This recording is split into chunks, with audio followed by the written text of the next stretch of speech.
We're offline. Yeah, it should be going on now, yeah.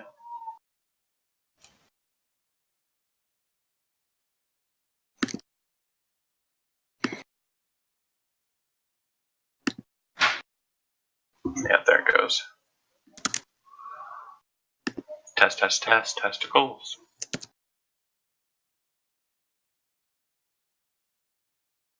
I can hear myself. Okay. We're good to go. All right. So, last session, a small group wandered into the city of Dighgrum. They found a tunnel passageway, entered into it, and that session was ran by Chad Houston, included a couple of surly adventurer types. But one of them wasn't terribly hurt or put off by it and wanted to continue his survey tasks. So he has compiled a group of strong-hearted individuals: Stennon, the cleric; Typhon, the paladin; Pockets, the fighter. Where we at, gentlemen? No, what are you doing? Why do you pop in and start talking? Oh, Chad Houston. You love me. And a random town guard guy set off. There was a shrine that Shadow had been eyeing since he started taking watches out at the front of the camp, and they start heading that way. Also part of their group, as Pockets is a member of the group, is his good old buddy and friend, Drung, the half-orc barbarian, who is heading along. As they approach the shrine, they see that it looks like it's mostly a ruin. The interior of the temple looks like it's kind of been stacked away, broken apart, but a very strong symbol still stands atop it. The symbol of some dwarvish holy symbol. As you guys are inspecting that, Drung kind of looks off towards the waterway near you guys and kind of walks down to the water to inspect it, just idly curious, as Drung typically is, wandering places where some people would argue he shouldn't go. Typhon actually takes out some paper and charcoal. She draws that symbol. Sure. Writes it down. And if you have religion trained, you can go ahead and make a religion check. I do not. I have history trained. Yeah, it won't help. Okay, cool. So you start doodling. Pockets, what are you doing while Drung's inspecting the water and Typhon's kind of going over the shrine? I stick with Drung just to... Okay. Just in case something happens, I'm there to help him out. He looks like he's genuinely curious about something in the water. Go ahead and make a perception check. Stennon, what are you doing? Oh, I would be probably rolling a religion check if I was sitting at the computer right now on the dwarven symbol. I'm going to go ahead and give you the luck of fates. Also, because you have a dwarf friend, you don't have to roll for me at all. It's the symbol of Angum, the god that Bunder worships, the god of the forge. Well, that's easy information to relay to Chad. It's definitely an older style of it. Typically, the symbol of Angum is a shield with a great axe directly behind it and two ornate hammers crossed behind it. This one, instead of having a great axe, it seems to have a huge maul with kind of a sharpish looking head. But you recognize it. You understand the symbol. And Typhon begins to doodle it. And new town guard guy, two bigger looking fellows kind of head towards the waterway. The paladin, which you would recognize as a member of the Ordo Rosa, is kind of drawing. And so is Stennon's kind of, the big cleric is over there with him. What are you doing? I'm just going to stick with the paladin for right now. Gotcha. And Shadow? Is there any high ground that I could go to sort of take a look at what's happening around? So you're kind of on like a hill that's kind of cresting out of the waterway on one side and set against the wall of the cavern of the city on the other. The shrine itself, this old shrine, is kind of set up on the highest point of that hill. There's definitely several entry points into the interior of the shrine, but but kind of set on like one of the last remaining walls, with a door set underneath it, is that symbol that I mentioned. Mhm. And just as you're kind of inspecting around, looking for where you can kind of get a higher perch to see, and just as Stennon is recalling and explaining to Typhon, they're having a good conversation. Pockets is kind of, looking into the waterway, and the town guard guy is standing by the paladin. Pockets, you see a form start moving through the water very quickly in your general direction down the channelway, and just as you kind of see it start to kind of come towards the surface, you also see that there's about 10 other forms behind it. Smaller forms of humanoids. I shout out, "We got incoming! Prepare yourselves. It might be a fight." Do you stay near the water, or do you back away up to the top? I back up a little bit and try and get Drung to get back up too. As you kind of say, "Drung, let's move," and kind of start moving back, you see that he's not moving. He's kind of staying at the water, and you can kind of see that his demeanor and his stance is kind of just locked, staring at the water. I try to shove him back then. Like up the hill? Yes, as best I can. As you do, he kind of gives you a look, and you look into his eyes, and his eyes are bright red. Uh-oh. And he starts reaching for his axe. Make me a dexterity saving throw. Shit. Okay. So you kind of don't really notice the opportunity that you had as he was reaching for the axe. He gets his hand on the handle, but you might have had, and you kind of reflect on it afterwards, you might have had an opportunity to just snatch his axe out of his pocket before he would have been able to grab a hold of it. Once he starts reaching for the axe and appears kind of different, what do you do? Guys, Drung's not himself, and I ready rapier and buckler. And how quickly can I burst into action?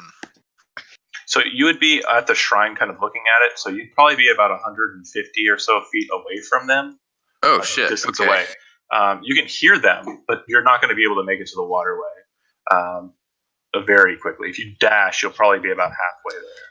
Can we see can we see what's happening in the water though? You hear some commotion coming from Drum. Right. If you kind of start looking in that general direction, I'm going to give Pockets one more opportunity to do anything here. Is there anything you want to do before it emerges? Because it's it's about to crest. And it's whatever it's following. I disengage from Drung and move 30 feet up the hill. Okay. As you do so, Drung kind of loses interest in you and turns back towards the waterway. As you watch, about 8 to 10 forms kind of splash out onto the soil and start moving to encircle Drung. The creatures that you see here, these creatures appear to be dwarfs, but their skin is translucent and greenish colored, and they don't seem to have any hair on their skinless bodies. Their hands seem to have congealed into blood, spikes at their fingernails, and they just look maddened. And they encircle Drung. And then the last form, the largest form, pulls up out of the water, and its 9 eyes stare kind of at Drung. And Drung starts walking towards the water with the crazy dwarf creatures encircling it. Yeah, that one, huh? Shit. The very same. Oh boy. Does anybody? So Typhon, you kind of hear the commotion, move that direction. As Drung is kind of entering into the water, you could dash to get to the edge of the water, but not in striking distance. Would the edge of the water put me within 30 feet of all of them? It would put you in 30 feet of the dwarves. I'd like to act if I can too. Sure, you could definitely as get soon there. as I get within 30 feet of them, I'm going to champion challenge. Okay. The dwarves have Drung. That's fine. As you basically throw down the channel divinity to compel them to come towards you, you see the eyes of the creature in the water kind of move about, and they don't seem to be compelled by you. What? And the dwarfs and creatures continue moving into the water. That's your turn. Is You're only Drung? Oh my Drung doesn't seem compelled at all. For you, Andy, you can get into distance and do something if you'd like. So I would want to get within range of my crossbow, which has 320 feet maximum range. So I don't want to get too close, and I like to fire off it if I could. Who are you shooting at? Nope. Yeah, Typhon points and he says, "Get the one with all the eyes." I'm sorry. Say what you said again, John. Who's your target? The monster with the 9 eyes. Yeah. Okay, don't bother rolling. You fire the lance straight out at it, and it goes right through it as if it wasn't even there. Whoa. God. Make a wisdom saving throw. Sure. So I'm a ways away, right? Oh yeah, no, you're within a mile of it though. So Okay. you hear a voice in your head. Nice shot. You would have had me if I was actually here. Whoa. Drung starts spilling into the water with the dwarves. And you can see that the dwarves are holding him now. And you can see Drung's body start to kind of convulse as he enters into the water.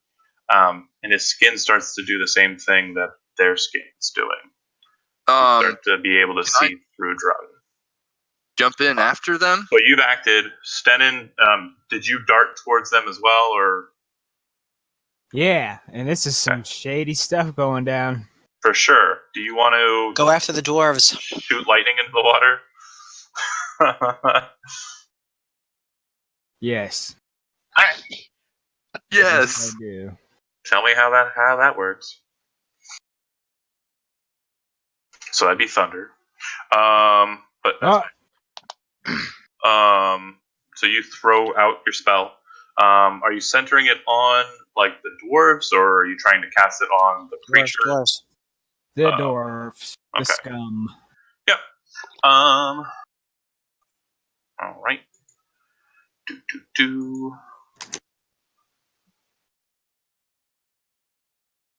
All right. Looks like I don't get more uses of channel divinity. Not even at higher levels. Okay. So the 8 of them, it looks like about 4 of them are really put off by the shot. The other 4, not so much. Once they kind of take the burst, you moved up. Chad's compel or uses compilate or that thing. Pockets, you kind of backed away during that segment. I'll go ahead and say you can have one more chance of it. Anything you want to do. So if I moved my movement to get up there, then I wouldn't be in reach of any of the dwarves. They're in the water already. They're right. about 10 or 15 feet in the water. Shoot, and I won't be able to ready my crossbow because I have too much to drop. I'll move up. And you said Typhon's near the water? He moved as close as he could, which is within 30 feet of most of the dwarves, and used his channel divinity. I'll move up right next to Typhon and get ready to pierce things if it comes to that. And new guy's not built yet, so I'm assuming you just stay close to the group and just keep an eye out, right? I was going to cast mage armor on myself, and that's it. Okay. Yeah. Cool. You see the town guard plate kind of starts forming over his tabard. He looks cooler than he did before. But with that, what you guys witness is the creatures, 2, maybe 3 of them holding Drung, kind of just descend down into the depths. And then the rest of them start swimming out after them. Their speed is uncanny. It seems that they're moving 50 feet, per movement, and it looks like they're all dashing, swimming very fast up the channelway the way they came down. As they do so, you see the form of the creature with eyes kind of rise up, and you hear him speak, but you don't see his big lamprey-like mouth move. And all of you hear him say, "A tribute from me. If you wish to stay within the city, you will learn the rules. Otherwise, your petty little camp will be destroyed." And it turns and enters into the water and becomes nothing more than a shadow swimming off after its friends. Oh my god. I'm assuming that was a really bad thing to happen. Pockets, make a perception check. You notice that his axe is laying on the shore, just in the water a little bit. I go and retrieve it. You have his axe. It is a vicious battle axe, +1 vicious battle axe. Cool. All right. But yeah, that happened. Wow. Don't like that guy. Joke. They took you. I think you might see him again. That's the problem. Yep. So Typhon bellows with rage and just like falls to his knees and just like smashes his fist into the ground. Appropriate. He Stennon, uses thaumaturgy to make it extra dramatic. it did look like they were definitely hurt by your burst of thunder in the water. But they do appear that their speed is going to be a very large problem for you guys if you were to fight them in the water. You'd prefer not to if you get another chance. Anything you want to do? Dramatic and cool about the half-orc? Didn't really know him too well. Yeah. Some sort of special prayer for him or something? Yeah. So Typhon's not ready to give up on him yet. Drung is tough as shit. Okay. But he's also an NPC at this point, so you know.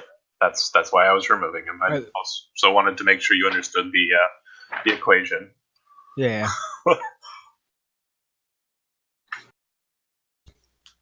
Well, that sucks. I was at least hoping to kill a bunch of those fuckers. Fair. Thought that champion challenge was a good move. Oh, those ones that you hit with your shatter, Stennon, they did look like they were like bleeding out of their weird form. So you definitely hurt them. And are they about 100 feet away? You said 50 100 feet, but probably about 50 feet under, like 50 down, 100 out. So hardly even visible, really. I'm gonna say that.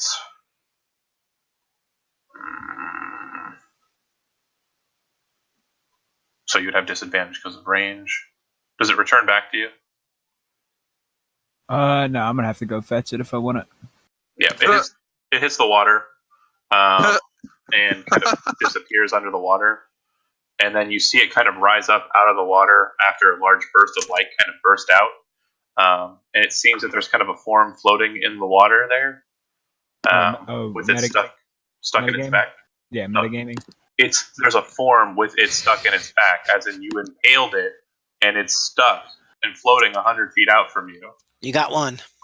Bring it back. But what about the AoE lightning damage Sure. for 120 feet? You see one pop up.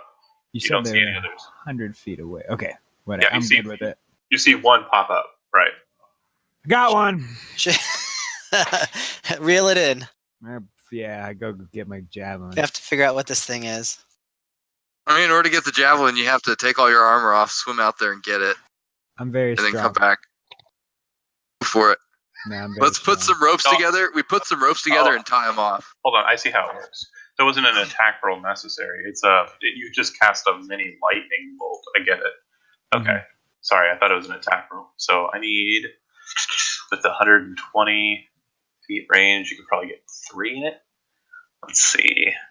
And that would be one of the middle ones. So you make a ranged weapon attack at the end of the lightning bolt. okay. So that will kill still just one. Yeah. And it'll on hit the target takes to the javelin's properties can't be using it. Lightning bolt turns back into a javelin that reaches the target. Got it. So yeah, it's stuck inside of it, floating 100 feet away. Go and get it. I go get it. I don't give a fuck. Yeah, it looks like they by the time you even start like considering the option of getting in the water, they are long gone. You are wearing heavy armor. Absolutely. You are absolutely sure that you're not going to be able to swim out to it in the armor. Hey, Shadow. Can you go get that for me, bro? Shadow hates the water. I was wondering if Matt's War Mage has Mage Hand. He does not have Mage Hand.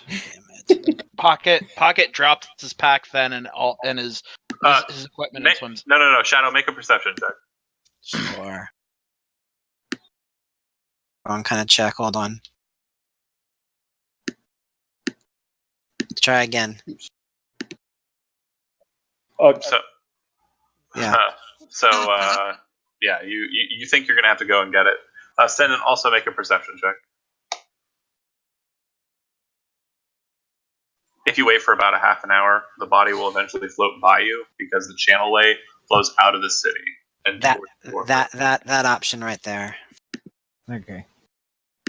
Well, Also, John, I should be good with everything, but I know. I believe you. don't worry. It's on its way back. Eventually, Typhon handed you 50 feet of rope and a grappling hook, and he says, "Here, this will help." eventually the body gets to you, but when it gets to you, the only portion that you have remaining of it is the torso. It looks like the other parts kind of like leaked off and kind of like fell off, like a gummy bear left out in the sun, but underwater and gross.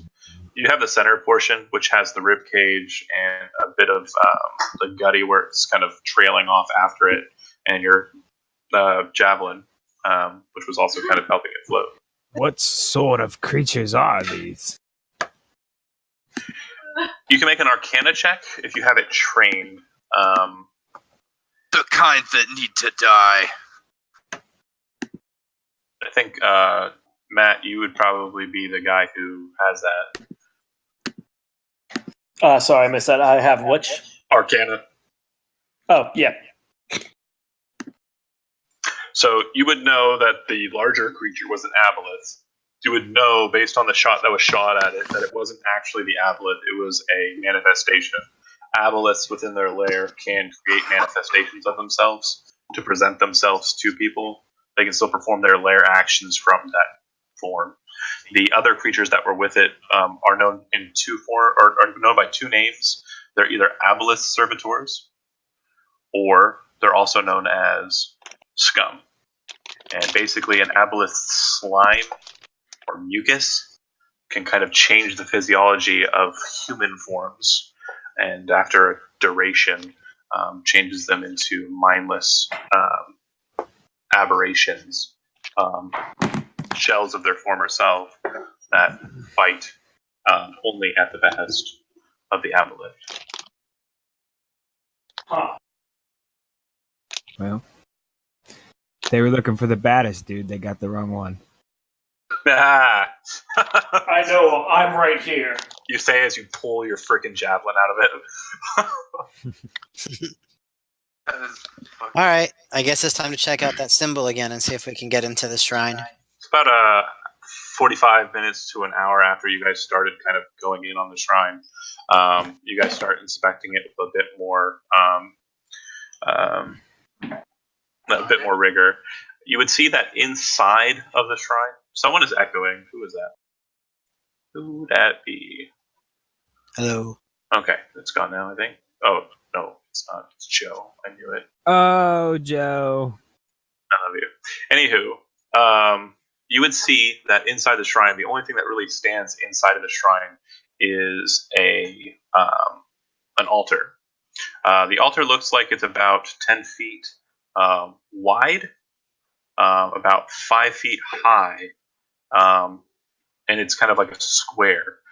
Set on its top is an anvil, and sitting next to the anvil is a hammer. And in a circle around the anvil is Dwarvish writing. Who speaks Dwarvish? Divine sense. Divine sense gives you nothing. I speak Does no one Dwarvish. speak Dwarvish? Yes. Okay. But check off one use of it. Joe, you start reading the words, and it says an old parable from the Dwarison, Book of the Dwarven Gods. It says, "Strike true the horn to bend the steel. Strike true the base to flatten the steel." Strike true the horn to bend the steel. Strike true the base to what? to flatten the steel. Thank you. Yeah, it's all about how to use an anvil.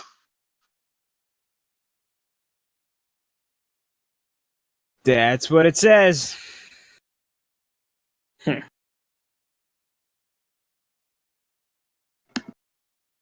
You'd kind of have to kind of go up onto the altar to go to the anvil due to its width. But it does look like it's easily climbable. Not terribly hard to get up onto it. There's actually a small staircase on its back end that leads up to the anvil. So it doesn't seem like it registers any evil. Certainly not. Nope. Okay, Shadow is will this try like a to climb up there. sized hammer, or is it like So Shadow moves a up there. novelty Sorry. hammer? It looks like it's a blacksmithing hammer. But Shadow goes up there. You're up there. What do you do? What do I see? There's an anvil and a hammer and a bunch of dwarvish writing. Any levers, buttons, or anything at all? You make an investigation check. I would love to do that.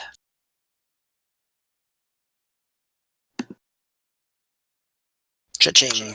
There's an anvil, a hammer, and a bunch of dwarvish writing. All right. Can I see anything in the distance since I'm at a high spot?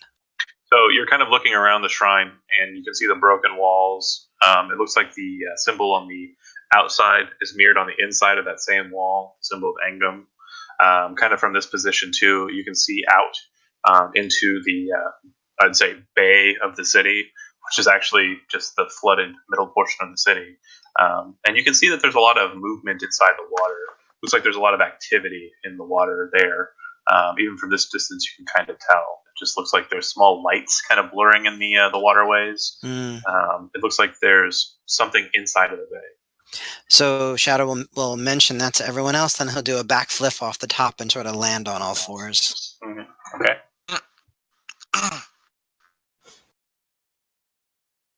So let's go that way. Bracers Well, or armor?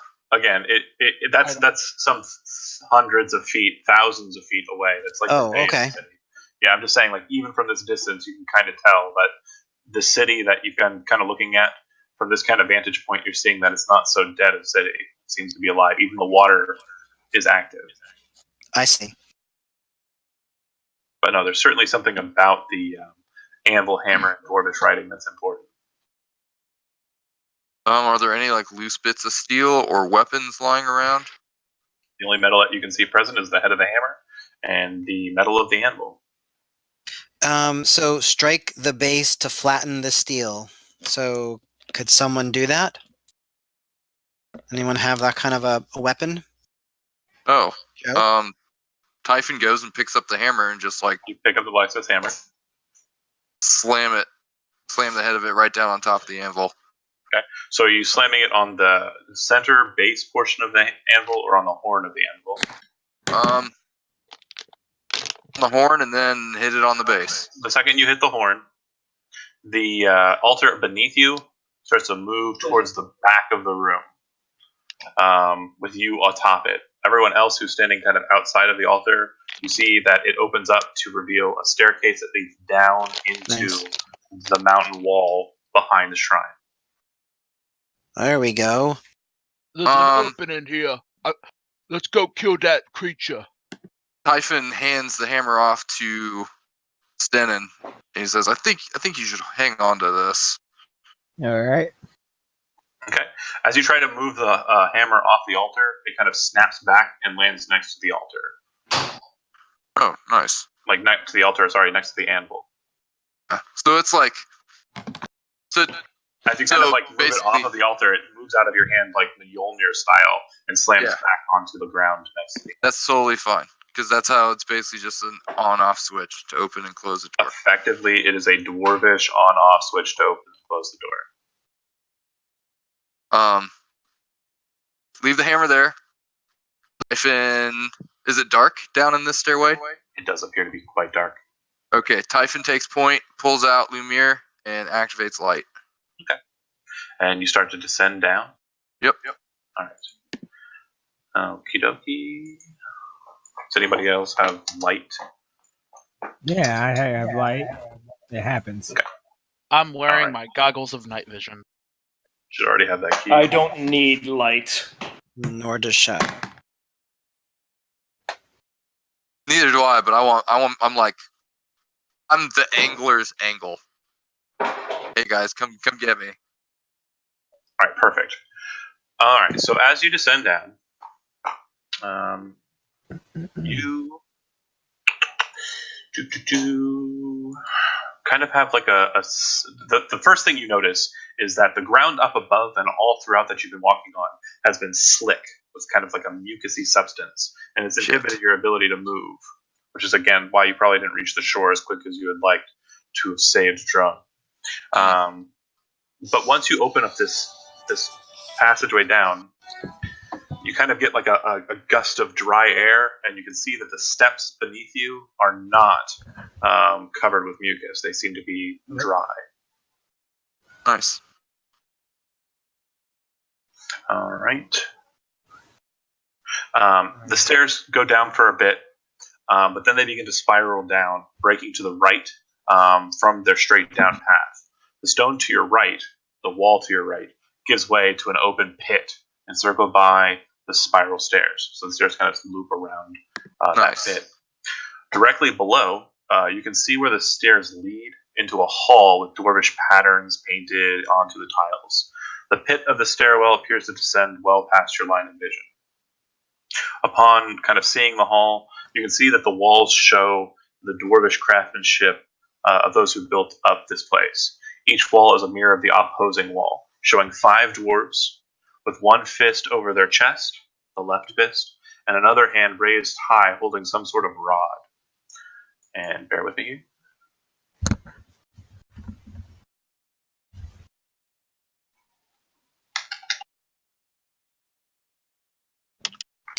Marching order down the steps. Typhon. Shadow. Pockets. Ashro. Take up the rear, Stennon. Stennon's probably between you and me. Sorry, Pockets was second or third? Third. I like being in the front of things. If I can go second, I will. Go ahead. Go ahead. Right. Go ahead. I'll go second. And Stennon will bring up the rear guard. So Typhon, Pockets, Shadow, Esrel, and Stennon? Yeah, are you sure you don't want to switch Stennon and Typhon, though? Keep in mind, Stennon can read Dwarvish. Typhon cannot. Just You two work it out. Just a suggestion from the DM.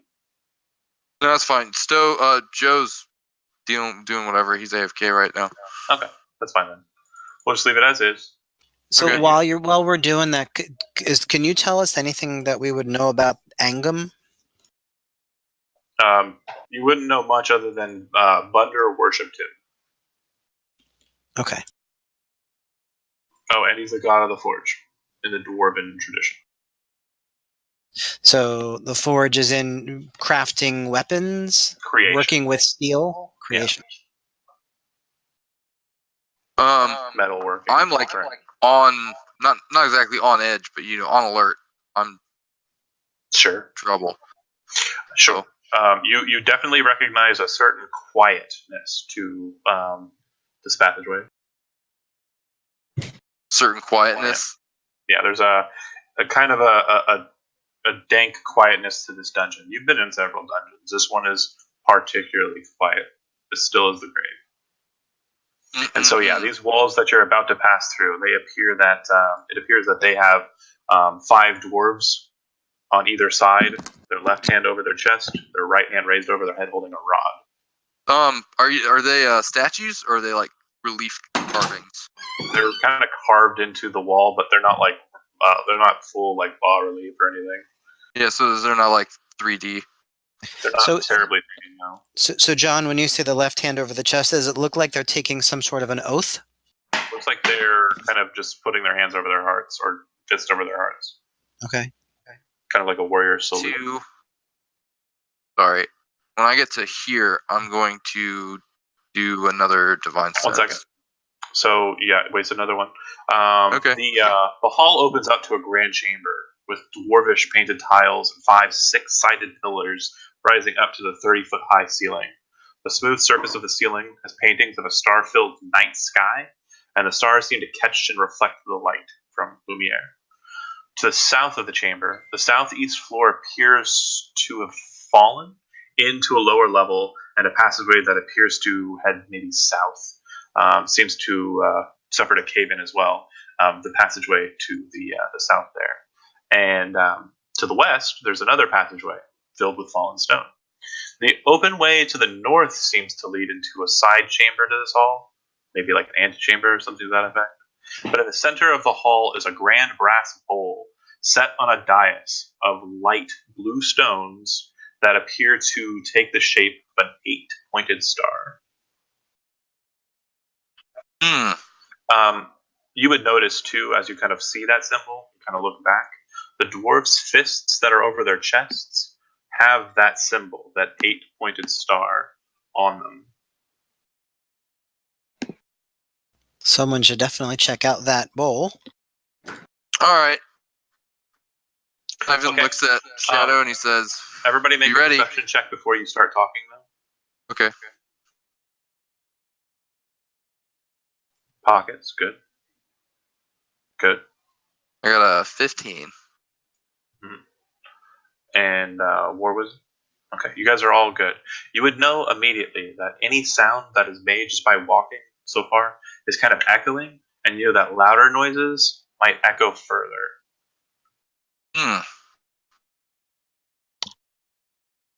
Pockets. I offer to go and check the bowl, nice and quiet like. And I want to stealthily approach the bowl. Okay, no stealth check needed. Go ahead. I would like to join him with checking the bowl. Perfect. You guys make it to the bowl, but you guys are doing so, and kind of you lowered your voice when you spoke, and you're kind of making an attempt to be quiet. You can still kind of hear your own footsteps in the chamber, but you don't think that you're echoing out beyond the chamber. You don't think the sounds of you are going further into this place. You move over to the bowl. When you get there, Estrel, what in particular are you looking at? Are you trying to look into the bowl or at and around the features of the bowl? I was more going to look at and around the features of the bowl as opposed to in it. Inside. Okay. Yeah. Perfect. Go ahead and make me a history check, and then Pockets. You kind of look into the bowl, and setting on what appears to be kind of blackish stone is a strange-looking device. Strange-looking piece of artifice. It appears to be 2 golden or bronze caps with a glass center rod, and inside of that glass rod is a bluish liquid. And it's just sitting there on top of these blackened stones. The fuck? Can I check to see if there's any kind of pressure plate underneath it? So that investigation. Oh yay! Could I help him with that? If you come over quietly, nice and quietly, and help him, yeah, that's fine. He's still going to be stuck with that roll, which is good enough. As he's kind of looking at it, you kind of both see at the same time and go, oh, and you kind of let out a breath and look at each other. You notice that if the piece is removed in an incorrect way, it'll cause all of the pieces of wood to fall out towards the outer edge of the bowl, which might cause it to ring. Estrel, it does look like there's some dwarvish runes on it. And as he kind of goes, oh, what's this? And you kind of look over the bowl just for a second and look at it, you see that the patterns are very similar. What you very quickly discern, though, is that the ring around has 12 markings. And the 12 markings are specifically the dwarvish markings for the Pantheon.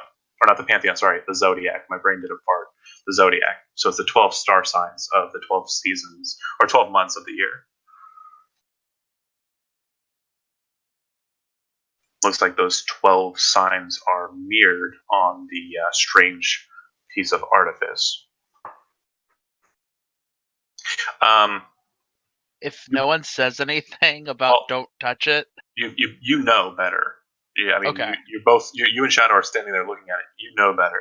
You would know that at this stage, if you're wanting to remove it, you have to do it a very specific way, and whoever does it is going to have to make a sleight of hand check to pull it without causing the wood to slam outwards. That's what my plan was. Yeah. Are you going to be the guy, or do you want Shadow to try it? How think how Pocket- strong is your sleight of hand? Okay, hold on a +7. second. Mine is the same, so whoever. Okay, well, Alright. let's Well, roll Pocket these really dice. wouldn't have waited then. Okay. Pockets reaches in and grabs it, and Shadow, you kind of go, oh, and he grabs the substance, whatever it is, and kind of twists it and then moves it upwards at an angle. And when he does this, you kind of are immediately seeing it as if you were doing it yourself because you knew it was the right action. And you kind of smile with a kind of a Cheshire grin as he takes the substance out and kind of holds it up to the light. It seems to catch the light of Lumiere just like the stars up above, and it causes the brightness of the blue to kind of just glow a bit. As you kind of finagle with the device, you notice that the two capstones, which are kind of planished into kind of like a strange kind of orb, those aren't stuck there. They seem to kind of slide open and reveal kind of a glass eyepiece, and that eyepiece seems to be connected to the rod in the center. It seems that you can't pour the fluid out into those directions, but it seems that if like you can look into it, like almost like a kaleidoscope, or maybe like if you pull both of the irises back on either side, kind of like a kaleidoscope, or my brain is not working. Those things that tell us go. Yeah, that's it. Sure. That's what I wanted. Okay. So it's like a dwarven telescope? Something like that. You don't know. Pockets tries it out. It makes everything look blue. And if you're looking, Oh shit! I know what it is. That's awesome. You need to look at something specific, probably. as you're kind of looking around the room with the blueness, everything is blue. But the more light that you have engaged with the eye, the brighter blue it becomes, and at some points it kind of makes your head hurt.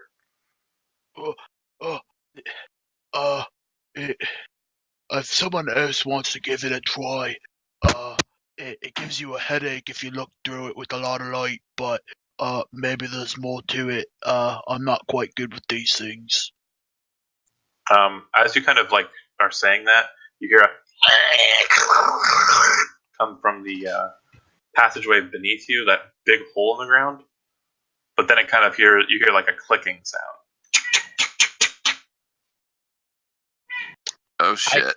I quickly. It seems to be some distance away though, like down the hole, not directly down the hole. I quickly. Or if no one wants to take it to store it for the time being, I'll shove it away to keep it safe and draw my rapier, or not my rapier, my Selena stiletto. Okay. You draw your dagger. As you kind of do so, you don't hear any more sounds. It sounded like it was an outcry of some beast or something to that effect from deep within the bowels of this place. Typhon sort of waves Lumiere to kind of get their attention. There's nothing looking at you guys. It seems to be that No. noise of everybody else's attention. Okay. Yeah, everybody else's attention. Sure. Try and get the three sneaky guys' attention, and I kind of motion for them to kind of spread out and look around and try to see what else is there. I mean, obviously, Sten and I are covered in plate. Can we check? Yeah, Shadow, I want to check out the little alcove to the north that you mentioned. Sure. And real quick for the plate wearers, you don't think that if you move around, like, in an attempt to be quiet, that you're going to alert whatever's down there. It's just that if you make a ruckus, it might cause a situation. It's like if you start yelling across the room, or if you start knocking weird black things into iron bowls that are almost like drum-like, yeah, you might alert things of your presence. Otherwise, you're just moving around. Okay. You're like the neighbors upstairs. Right. Except they're going to do more than just bang a broom on the ceiling. Right. They're going to come upstairs. Okay, so you guys start heading towards that alcove to the north, correct? Yeah, I'm trying to stay pretty much like equidistant between the three of them. Perfectly fine. Pockets, you're kind of the first one to come around the way. You see that the stonework here appears a bit more plain than the outside. There's a side chamber of the large hall. It has a plain tile floor, except for the tiles that are adjacent to the pit. The pit appears to lead down some distance, much like the pit of the stairwell. And what you can see is that there seems to be kind of a cross shape on the tiles that are near it. They look like they might kind of, just kind of forms like a weird cross shape with their strange pointer type arrows. As far as a cross goes, I mean, it kind of looks like it's like an 8-pointed cross kind of thing, like a Templar cross almost. And there appear to be two strange pieces of stone on either side of the pit that kind of butt out in almost like a triangle-like shape. The stone there is more of a purple color. The rest of the stone that you've been seeing kind of has a whitish color to it. And make me a just make me a perception check. Just a perception check. All right. Yeah. Not exactly looking out for it, but it's something you might notice. No, not today. Nah, not really. Yep. I'm slightly curious about the blue vial, so I'm not paying attention. Yep, you're totally focused on it. So the you hand it over to him. You've got a hold of it. The runes on the outside of it, they appeared, and you should have that as a handout now in your journal if you want to keep looking at the piece. But it seems to have those 12 dwarvish symbols for the zodiac and the blue liquid. Cool. Anything in particular you want to suss out about it, or? I mean, I might in a second if you want to go to the guys who went up to the altar. Well, they went up to a pit. Yeah, there's a pit on the opposite side of the pit, though. There is a passageway that seems to lead on to somewhere else. So this is that north alcove that you were mentioning? Correct. Okay. Shadow mentions to Estrel, maybe look down the pit with the blue thingy. Well, actually, John, really quickly, you said that the runes, dwarvish runes, were on the bowl, on the vial, and then also, did you say that they were on the pillars too, or? No, the pillars are they're kind of marked like the floor. They just have very strange shapes, Gaelic knots, dwarvish-ish symbols. It doesn't seem there's any rhyme or reason to them. Make an Arcana check, though.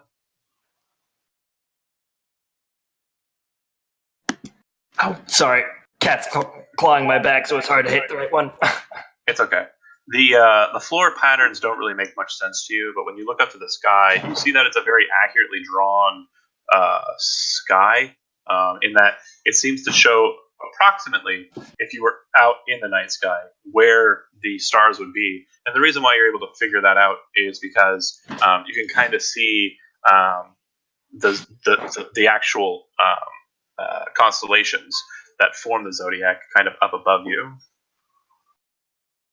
Can I look at them through the vial and just see? They're blue now. No. Okay. It would seem that whatever this liquid is seems to amplify light and make things blue if you look through it. Okay, I am going to look down the pit then and see. It's a dark, completely black pit, but when you kind of step over the edge of it to look down it, you get this strange sense of vertigo, and it feels like there's a wind not pushing up out at you, but kind of sucking and pulling down on you. It's not like you're not standing over a Hoover or something.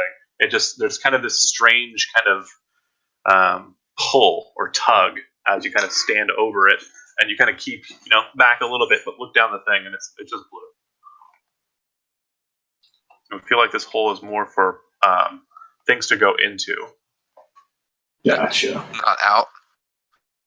Correct. Not out. Don't go in the outdoor. Correct.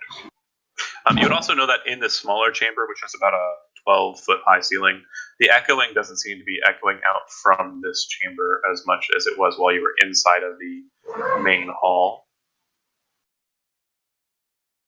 Typhon is going to walk slowly over here. Okay. He's gonna, kind of give a wide berth to the edge of that pit there. Mm-hmm. Does this all difficult terrain here? Yeah. Okay, All the then I'm rocks gonna put the pillar there. Anyways, the point of it is you're going to the collapsed hall passageway. Oh, the one to the South. west there.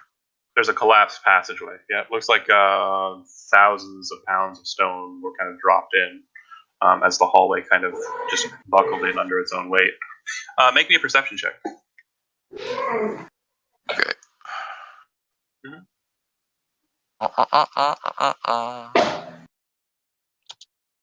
Yeah, you pick up a piece of the stone. It looks like it's actually from the ceiling, like from the roof of the passageway, and it just doesn't look right to you. You're a bit kind of perturbed by it, and when you pick it up, you kind of feel it kind of break apart a bit in your hand, and it has all of the physical properties of what you would imagine like a salt lick tab to be like.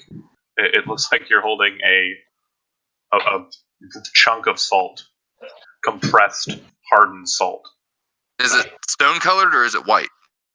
It's the walls are white. The piece that you're holding it looks like it's kind of dirty and gray. I gotcha. Sandstone, but salt. Huh. Taste it? It tastes like salt. Huh. Very, that is so very, weird. very, very salty. So I do that with a couple other chunks of the stuff. Yep. And Stennon, you're kind of in the back there, so you would see Typhon picking up rocks and licking them. And then crushing them in his hands. Yep. And just a heads up, I remembered he said he was going to step away for a bit, so that's what he's doing. I just remembered. Gotcha. Like a dummy. I just noticed because he sent me a message. Anywho, point is, you guys are heading north. Are you leaving without your group, or are you guys waiting? No, we're waiting. Okay. I take a chunk of that rock stuff and put it in a little bag to hold on to. Okay. Sure. Talk to Varn about it when we get back. Does it look like all the areas that collapsed are this salty white stone? Yeah, it does. It does. Well, the stone that you're kind of picking up is more gray. The walls are white like salt. Okay, so did something transform it into salt, or is this room just made of salt? Do you want to lick the wall? Sure. Tastes like salt. Okay, so this room is carved inside of like a salt mine. Oh, okay, so that's why it's so dry. Mm-hmm. So if we attack something, are we going to fight it? No, or fuck assault that. it? I mean, we got salt, man. Ah! Yeah, but tush. Mix a bunch more salt. This could come in handy when we're struggling to survive. Are you guys moving There's on to the more next saltier than in Overwatch. one? Damn, son. You guys are moving on to the next portion. So what's in this pit? Nothing? Blackness, and it seems to be trying to suck whoever gets near it down. Oh, okay. I thought you were talking about the hole in the main chamber. That was the one sucking. No. So We're moving on to the Okay, next portion, whatever. right? Yep. Okay. Yeah. As you guys move up, it kind of goes for a small time in a narrow 5-foot hallway, kind of opens up into space there. Up ahead, what you see is a very large bronze portcullis slammed down. So you would assume crossbarred. The patterning on it is very dwarvish, very Gaelic knot, and it looks like it opens up into a hallway. The main thing you notice about this is the roof above you, the 10-foot roof above you. Every so often, there's kind of an alcove to the side on the right, which you can kind of see there. But they're also, like, right up out in front of the alcove on the ceiling is a blue-colored shape, and it's that 8-pointed star.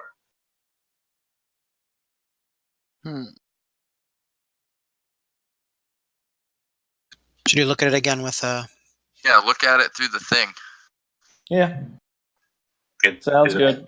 It appears to be bluer than it was when you first looked at it. I blew it.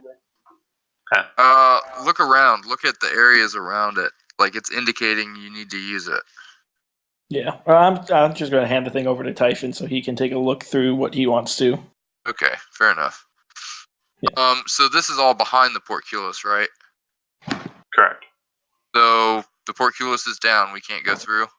It is down. It does look like you could attempt to try and heft it if you had strong enough people. Yeah, I asked Stennon to come help me out. You could attempt to use magic to pass through it. It doesn't look like it's, barring if you're smaller, the cat might be able to squeeze through. Oh yeah. Stennon and Typhon try to lift it up. Get everybody else Shout out. through. Do you want to give it a try to sneak through before they start doing that? I do. Okay. Go ahead and make me just a good old-fashioned Constitution check.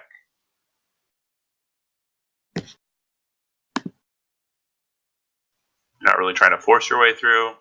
You're more or less trying to physiologically pass through. All right, so you manage to kind of like put your whiskers to the bars, and you feel like your head can get through based on that, and you kind of just push yourself through very nimbly. There's some moments where you're kind of oddly curling around bars, but eventually you manage to go ahead and get through it, and you should be able to move across.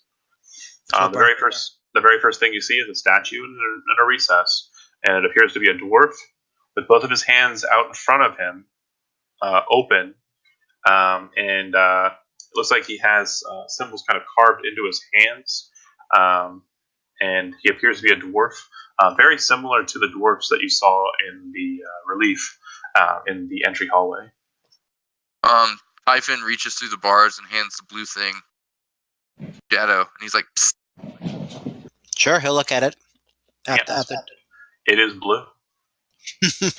So its hands are open rather than over its heart? Mm-hmm. And it has in its palms, kind of carved into the palms, strange-looking line symbols. Do these line symbols correspond to any of the symbols carved on the vial? No. What you see is it appears to be... One second here. It appears to be a sextagon. It's always my favorite. Sextagon with a triangle, with a which one's a 5? Hexagon, with a square, and then inside of that is the star symbol.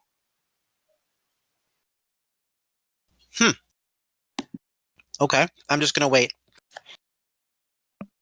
Okay. If Typhon and Stennon are working together, which they are, they manage to get the portcullis up and hold it up so that others can pass underneath it, and then they can both kind of shift their shoulder and get underneath as well, Conan style. Each of the statues that you see here is exactly the same, but the facial features are different. It looks like they might have represented different people. And the one in the center of the 5 is the tallest. Here. So this one right here? Oh, wait, there's 5. So it'd be this one right here. Yeah, so Typhon asks, does this thing also have its hands out with the symbols in its hands? They're all pretty much positioned the same way. And they seem to be wearing the robes of sages. They're stone robes, correct? Oh, yeah, the whole thing is stone, yep. Typhon asks for the little thingy back. Yep. Gives it. Puts it in the statue's hands. Sure, make a dexterity check. Oh yeah, so good at the dex. Shit. Just kidding. So you put it in the hand and kind of step back to like kind of look at what your work. But it doesn't stay in the hand; it falls right out of it. It descends about 3.5 feet towards the ground, and everyone's faces kind of react because that's glass. It lands on the tier in a way that would break it in half, but it actually just hits the stone and kind of bounces like a baton towards you and kind of bounces off the wall until it slowly stops its position. So yeah, it didn't shatter. The glass seems to be quite resilient. These crazy guys I'm working for now talking about working 60. That's kind of odd. About a month. Typhon picks it up and tries again. No, actually, he starts to try again, and he says, Wait. Comes back and says, maybe you should try. Okay. So Shadow will try. I won't have you roll anything. You waste a little bit more time. Okay. Yep. Hello? You wasted a little bit more time. Oh, that was. I needed a mute to sneeze. I'm so confused. I'm telling you that you wasted time. Hello. Because I haven't rolled? No, there's nothing to roll. What you're doing Okay. is dumb. That's what I'm Okay. saying. So let's just keep going then. Right. You waste. I was saying, like, yep, you put it in his hand. It stays there. You waste some time. Babe Ruth announced when he was going to hit a home run, Chad. Oh, right. You announced you were going to do a great dex check. And then got a 1. It was a great John, dex check. Yeah. The was vial actually question. cute. I am going to use my once per day magic sight and just look at it and see if I can detect some sort of magic about The it item. or currently. Yeah, Sure. the item. The item glows a lot. It is definitely glowing. The aura of it appears to be transmutative, like it's transmutation magic. And it does seem that there's an abjuration magic as well. Specifically, the glass seems to have an abjuration to it. But yeah, it doesn't appear that it itself can be used as a magic item from what you can detect. You're pretty certain that it might be something that goes somewhere. Gotcha. To unlock it, or there's got to be something to kind of like whatever it is it's holding that substance in. Okay. So we need to find somewhere basically where we can put this and possibly it'll drain the liquid out into something. Real quick, Joe, what you missed is they kind of investigated around. In the last chamber, they found a pit that kind of was trying to fall down, but it wasn't like violently doing so.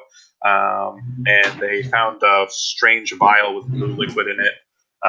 They headed into the next room. They did so quietly because they heard that there was something below them, like Mines of Moria style. You and Typhon lifted up a portcullis, moved in. There's 5 statues. Typhon's a dork, failed at stuff, and moving on. There's now a passageway to your left, and a passageway that kind of looks like it loops around in the northern portion of the map. All right. No problem. How's your dad doing? He's good. He's old. Yeah, that's my dad too. Right? But yeah, there's a passageway to the left and a passageway to the north. I would say that Shadow's still kind of moving in the lead. Which way do you want to go? We're going to go left. You want to go left? Anybody else want to go right? Or everybody go left? Pockets will just check right real quick. Sure. You go around the corner. You see that it looks like it opens to a small room. Guys, there's a small room we might be able to. Okay, let's do that first. You see a treasure chest. Doesn't appear to have any lock or mechanism to open it, but it does look like the lid and the box beneath are kind of sealed together.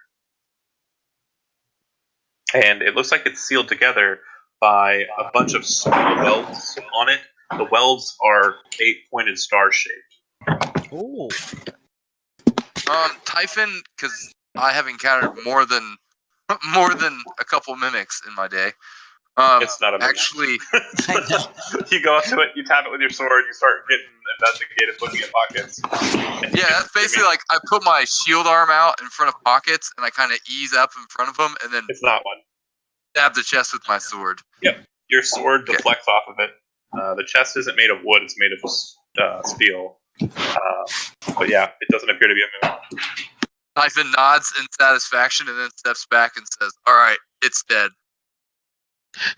Pockets and Shadow, both of you looking at it, you realize that there is no mechanism to open it. Oh, curious. You think it's some kind of password? I assume that Escherel goes along. And your detect magic would still kind of be up because it lasts. Yeah, a while. it's up for an hour. Yeah, the box itself is not magical, but the circle of welds, or basically the frame of welds around the box, are magical, and they seem to glow with the same kind of magic that you have on your piece of your the weird substance. It's an abjuration magic that seems to be holding whatever's inside of it in. Something needs to be done, possibly elsewhere, to open it. All right, I tell the team that. Hey guys. Pockets and Shadow, go ahead and make me a perception or investigation, your choice, check. Oh, investigation. We can choose perception or investigation. Yeah, your choice. All right. How about that one? Damn. Shadow, Damn. your eyes immediately kind of like widen cat style as you see that the 8-starred weld, it seems to be kind of formed in such a way that it kind of has like, I can't think of the name of the cookies, but the cookies that are star shaped, it kind of has like a 3-dimensional element to it. And when you look at it, it seems that the 8 points of the star are actually connected to what appears to be kind of a strange, almost Templar-like cross inside of each of those welds. Similar, almost identical to the strange symbols that were encircling the pit before.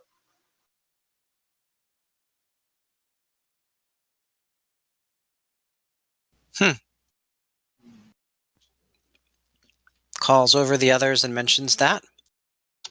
I still don't know what's going on. We need to drop the vial down the pit. Don't do that.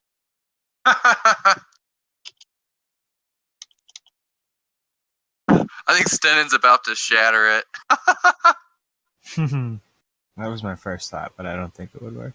Yeah, it dropped and hit stone and didn't shatter. If someone hands it off to you, Stennon, your time with Bunder kind of gave you an idea of the hardness of things, and it appears that whatever this glass and metal is, it's quite durable. Yeah, for sure. You guys want to head on, or fucks around with this chest some more? I don't think the answer to this chest is here. Do you think? How many of those little welds is there? Total of 8. There's only 5 statues in the hallway, so no real correlation there. Nope. But do you think it has something to do with the cross that was over the black hole? I don't know. Let's move on and see if we can find something else ahead. Sure. That's all right. Light's still up. I'm gonna keep going. Okay. It was not to make a cacophony. So, this passageway kind of it's you can go 2 by 2. Stennon and Typhon in front, or Pockets and Shadow in front. Go ahead, tough guys. Typhon. Come on, Matt. Yeah. Oh, I already got you guys. Don't worry about moving around too much. But here you go. You guys move on. As you kind of move towards another chamber, you hear the sound of water. It doesn't sound like rushing water, but it definitely sounds like water.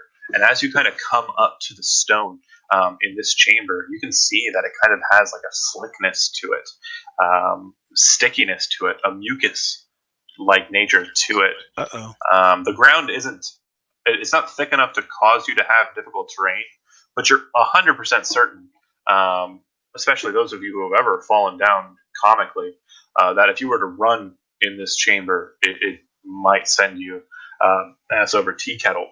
Up ahead, you can see that there's a wooden bridge, kind of just makeshift built on the stone, but it seems that there's a cleft in the stonework on the floor.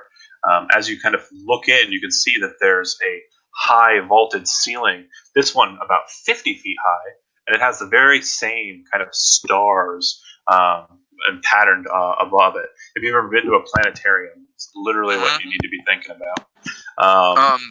And then the ground in the center of the chamber is surrounded by what appears to be an 8-pointed or 8 points, an 8-pointed star. Each of those points has a pillar that rises up to the ceiling.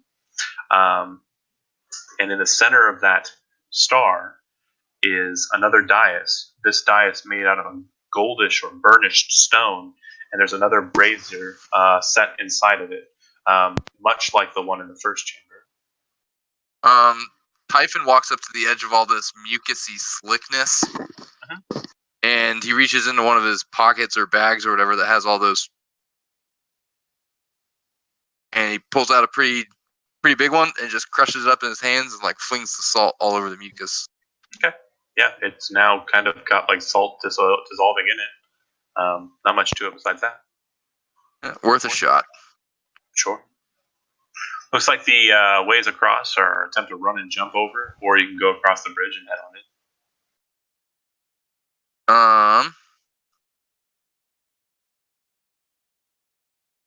See that. The thing in the middle, does that look like it's also slimy and stuff? Yeah. Okay. Another thing too you would notice is the water here, it's not like horridly deep, maybe like 3 feet or so, but it does look like, as you're kind of looking at it, it does look like a fish kind of swims past you. And further down, it looks like there's kind of a movement to the water. It's not static. All right. Well, like a small fish here.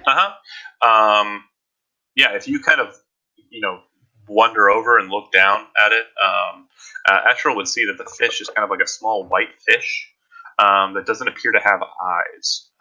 It's like a cave fish. So Typhon's just going to slowly make his way over to the bridge and test the sturdiness of it. 100% sturdy. In fact, it's the driest thing in the place, too. So he makes his way across the bridge. Okay. It makes a little bit of a sound as you pass over it, but you're not running across it. It's kind of like one of those bridges that you would see at like a playground. You know what I'm talking about? Like flexes and bounces. If it flexes and bounces, you move across it. If you were to dart across it, it'd be like, oh, go, go, go. But as you kind of like casually walk across it, it actually holds its shape. Nice. Yeah, he makes it across okay and starts motioning for the others to come across. Okay. I don't. Real quick, I'm going to cut to Stennon. You kind of make your way across.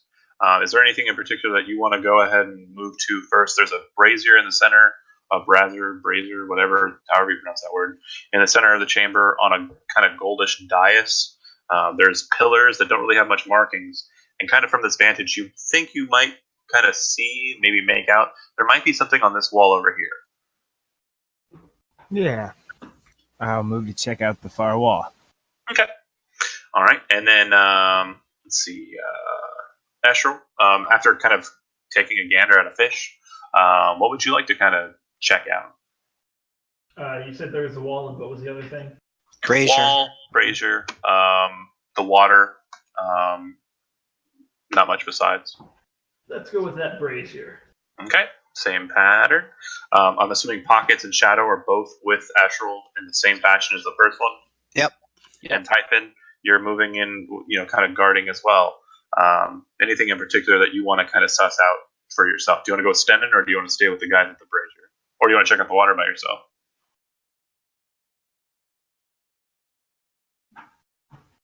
Chad? Did he run away? Maybe. Well, fine. Whatever.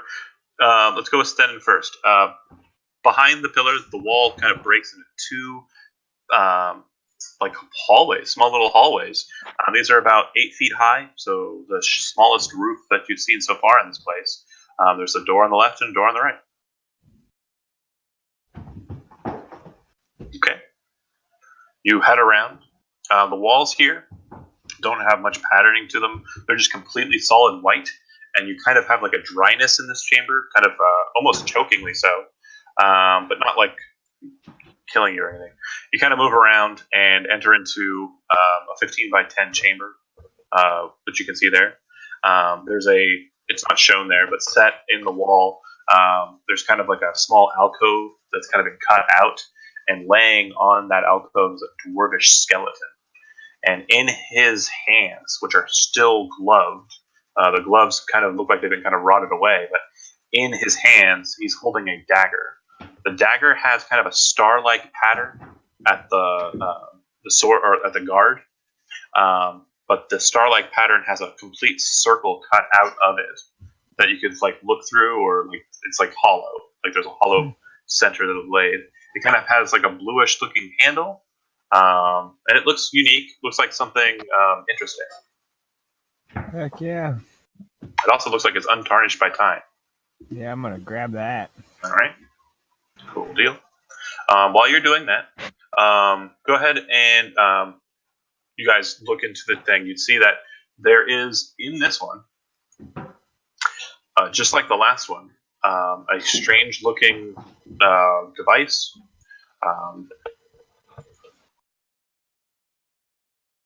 Would my The liquid inside. Oh, go ahead. It's a 10-minute long duration, I think, right? I thought it said an hour. Check it. Let me double check. Yeah, give me a second. I'll do that. Keep describing other things while I look Sure. at it. The exact same setup with the strange pieces of like metal or wood, or you're not sure what, holding it up. But the liquid inside of this one is golden.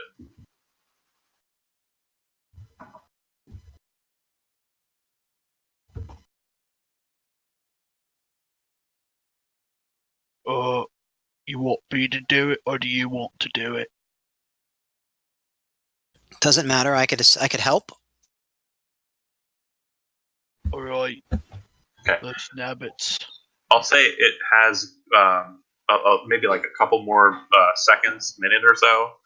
You're able to kind of look at this item and see that it too has the same magical enchantments that the one you already have has. Okay, so abjuration on the vial and transmutation on the liquid inside, as far as I can. Yeah.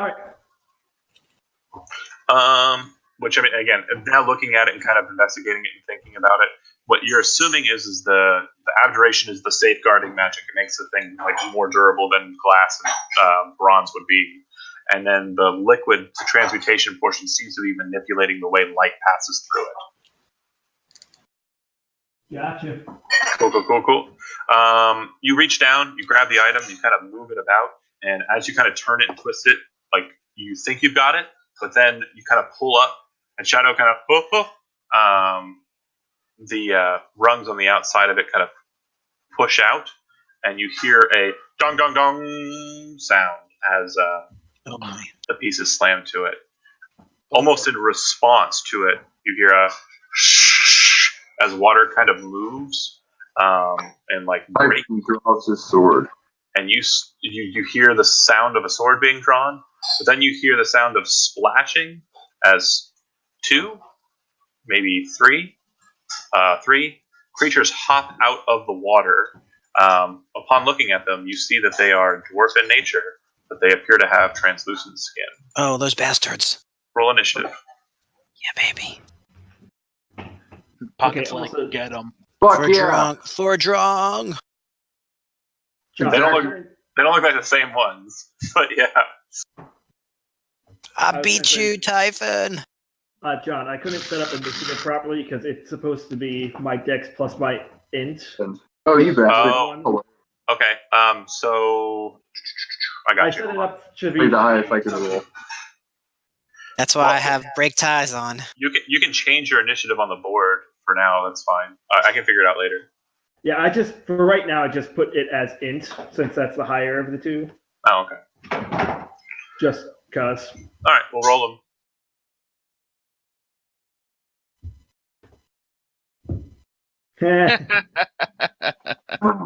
I rolled a 1. Oh, man. Although that should be plus. You should be able to manipulate it on the board. Can you not? I can. So. Just make it what it's supposed to be, and I'll sort them. Let me know once you're done. And Sorry, guys. I'm actually. I'm not. I did not mean to hit initiative again. I apologize. I am actually a lot lower. You're a lover, not a fighter. what were you at? 5? 5. I was gonna try and see if I could do the break ties thing too, but I think that's Sure. window. No worries. Anywho, Shadow, you see them burst out. Yeah, baby. And they kind of at you. what would you like to do? We're going to do it. So 5, 10, 15, 20, 25. We'll attack this one. That sucks. All right, roll me a 20-sided dice. Sure. Don't let your sword break. It's magical. You stab into. You actually hit it and get into it, but you seem to miss vital organs that you were intending on aiming for. Its physiology seems very alien to you, but you get your sword stuck in between its rib cage, and it kind of leans down to catch your sword. You have two options. Option A, you can maintain a hold on your weapon, in which case you're grappled by it, and it is winning the grapple automatically. Or option 2, you can let go of your weapon. No, hell yeah. I'll let go of the weapon, and we're going to move to this one. 5, 10, 15, right here. And we'll do it with my dagger. Okay. We'll come back for that sword later. That'll hit. And then I get sneak attack because of my special thing. Because all on. Because, yeah. Thank you. And then I'm going to take my... So hold on. 25, 30, 45, I can go right here. That's my move. Okay. All right. So and bonus action hide. Okay. You are currently visible to at least one of them, so I will not allow for hide check. Okay. Okay.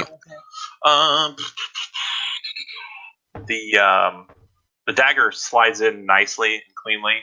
When it pops out and you kind of move away, it's magical. So you notice a strange kind of hissing sound as you flick the blade away. It kind of hits the stone and kind of burns at it a little bit. Typhon.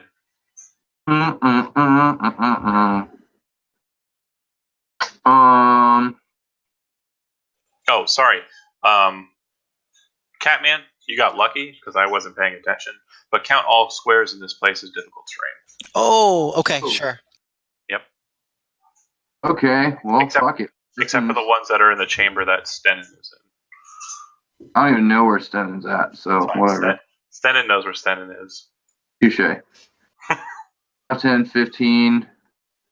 I don't really have anything better to do on my turn, so I'm just going to use my action to dash. 5, 10. Actually, about here. Okay. And so got my sword, my shield. You. Do me a favor and make a acrobatics check. Why? You dashed. Oh, right. Oh, fuck. Eat slime. Yeah. So you guys see him get his shield up, and he kind of starts moving, and he kind of moves and runs down the tier. As he kind of steps down onto the next level, he just eats it and falls straight onto the ground. His shield hits beneath him, and he kind of just starts power sliding this way. Okay, can I get a bonus action still? Yeah, you still have a bonus action, sure. All right. Okay. All right. Perfect.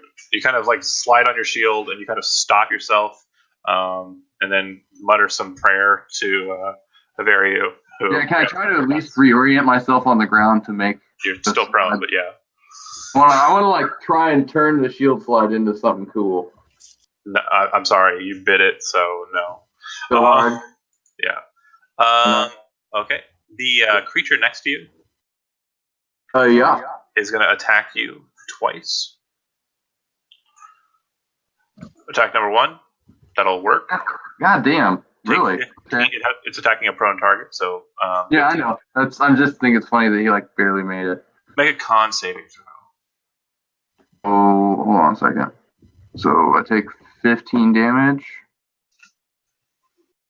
I'm immune to disease. Okay. Second attack. That'll miss. All right.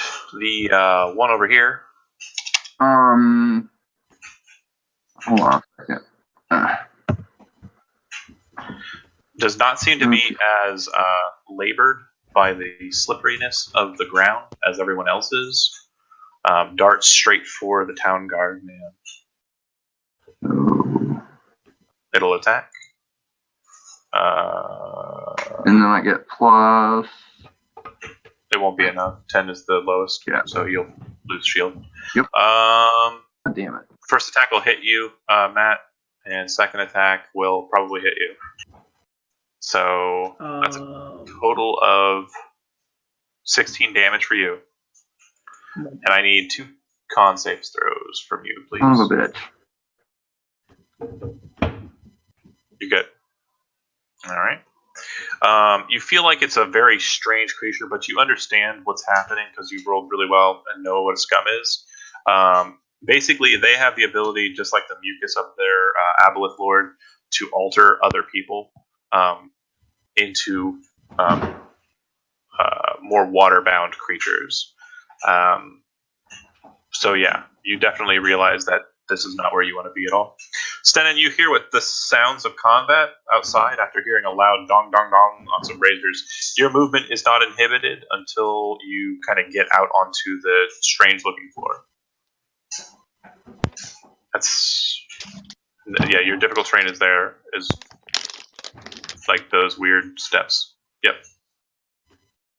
Was that a dash? Yep. That Okay. would be 10, so 11. And I can't move a half square, right? So. Right. Yep. And Astral? I'm in a lovely spot with being at half health. One last thing, sorry, before you move on. You would know, too, that because of the nature of a scum or an aboleth servitor, they have advantage on wisdom saving throws, and they're immune to psychic damage, and the charmed condition. Okay, immune to psychic and charmed condition. Yeah, and they cannot be compelled to do anything through, like, spells.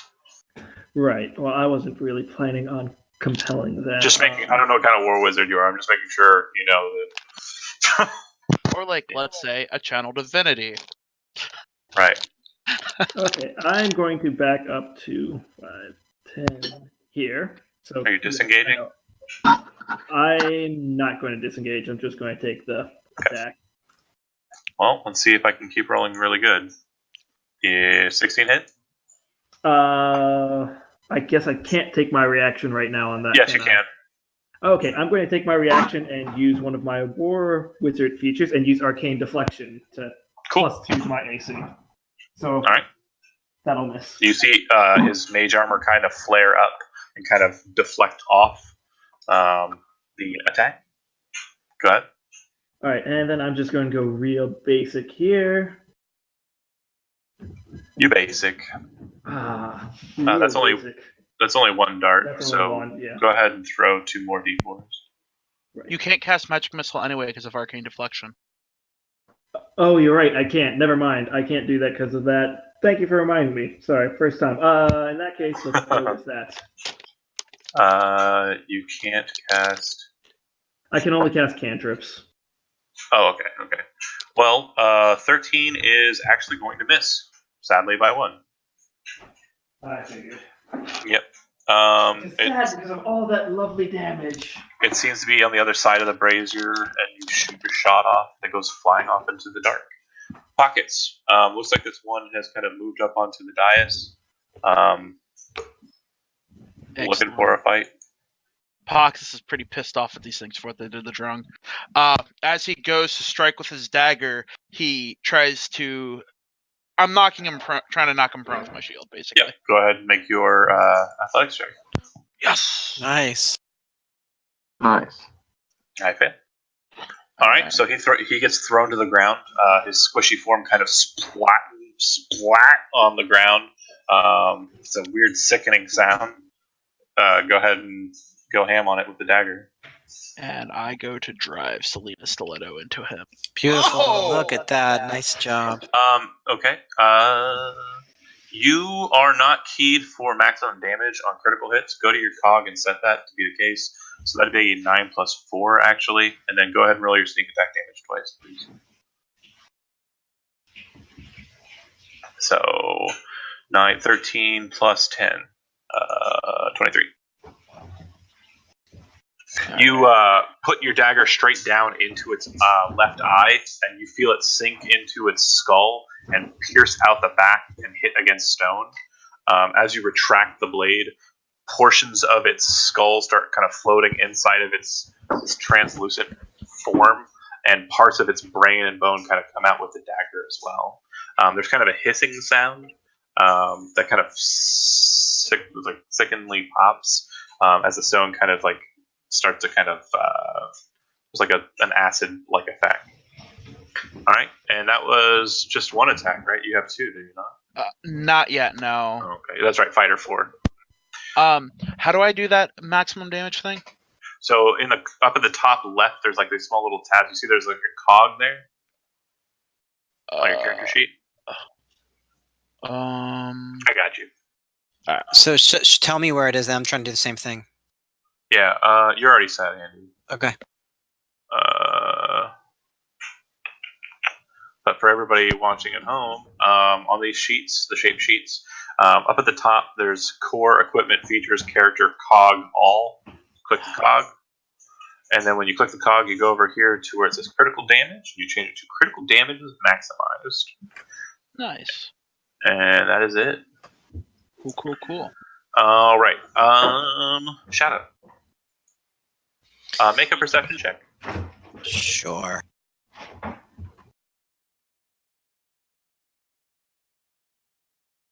Yeah, you remember there being 3. You don't know where the third one went. I remember there being 3. Yeah. Yep, you attacked one. It has. It was over here. It had your sword in it. Jerk. Wait, I thought this one had his sword in it. Yeah, actually, it was this one. It was the center one. I hit this one over here on the left. That's right. You hit that one with the dagger. This one up against pockets is the one with the sword in it. Apologies. No problem. I'm just going to step down here a little bit closer, and I'm going to... actually, I'll step all the way in. Screw it. And I'll attack. Go for it. What? I can't do it with the wrong weapon. Sorry. Make sure you're moving at half your speed. I was. Okay. That's the wrong weapon. It is the same attack, though. Okay. And then we'll just reduce the damage by... 1d4 rather than 1d6. You rolled half on the d8, so we'll take half of the d4 too. 2 plus 5. So 7. Easier. Roll your sneak attack. Happily.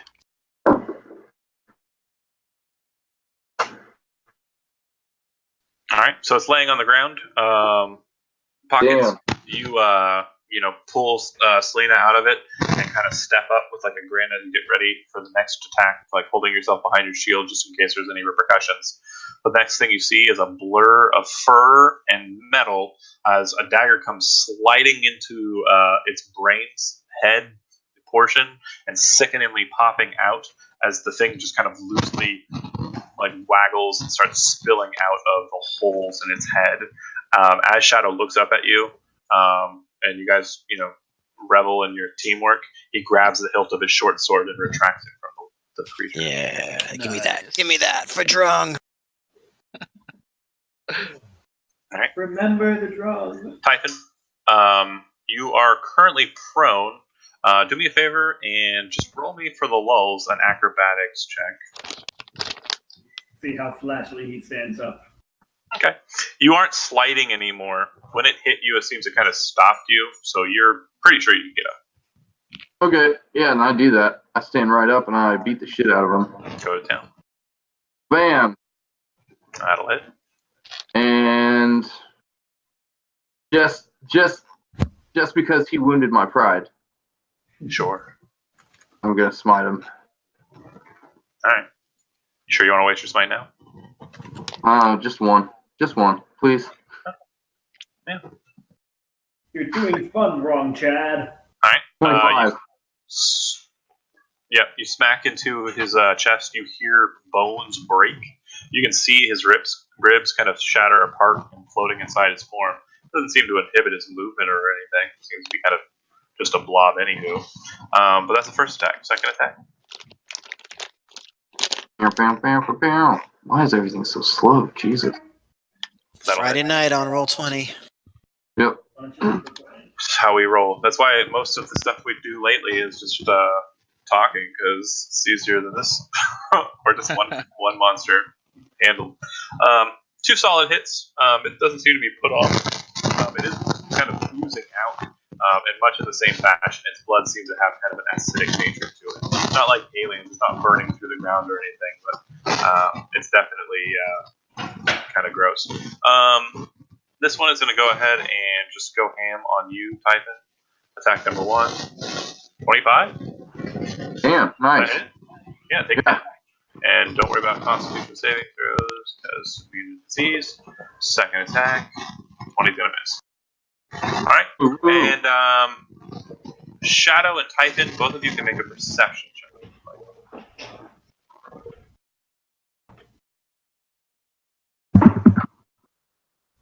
Shadow. Good.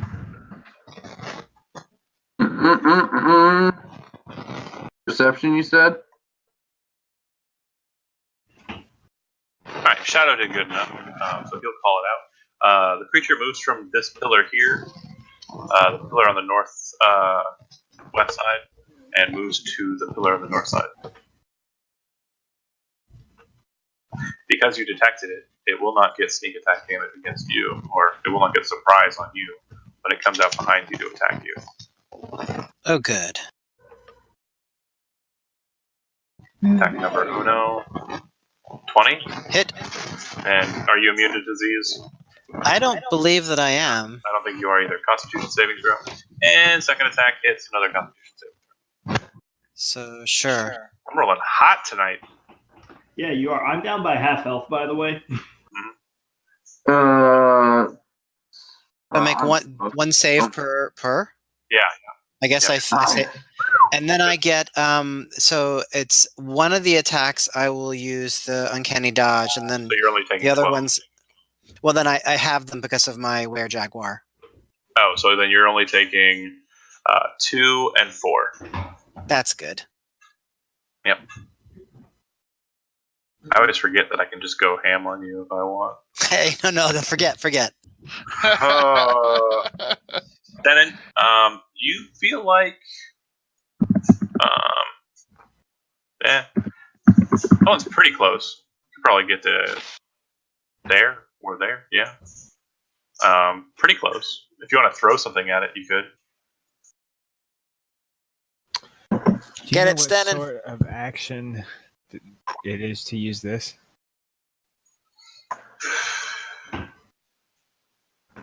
I would say you could do that just as like a if you are pulling it out and using it. I'd say you could do it as a free action. Yeah, we flying. Yeah, it doesn't inhibit your speed anymore. Cool. But yeah, I wouldn't see why you wouldn't be able to pull that out and just give it a whistle. So in one hand, whistle, other hand, hammer. So no shield out at current, and then oh yeah, that'll do it. Morningstar comes blasting in, and takes 10. All right. Anything else? Nah. Okay. Solid hit. Its weird blood goes flying to the ground. Astral. Okay, now I'm going to do the magic missile on. I'm going to help Typhon out. Okay. Oh, thanks. Throw it. No problem. Yeah, I'm just going to roll the 3d4. Yeah, and we'll add 3.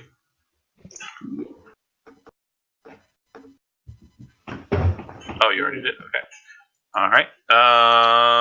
You see Not my greatest, but 3 bolts of force fly out into the darkness and smash into the creature.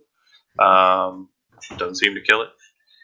Definitely hurts it. Pockets. There's one over on Typhon. The other 2 look like they have the third one under control.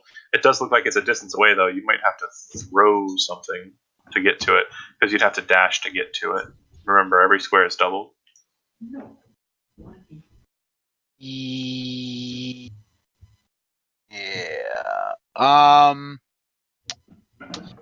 And since I'm wielding two things, a shield and a dagger, I can't drop both and then draw something. So You can drop Selena and draw a weapon and throw it. I was thinking about my Nyogi crossbow I have currently. Oh, yeah. It would be an action to don or doff the shield, so I would say no.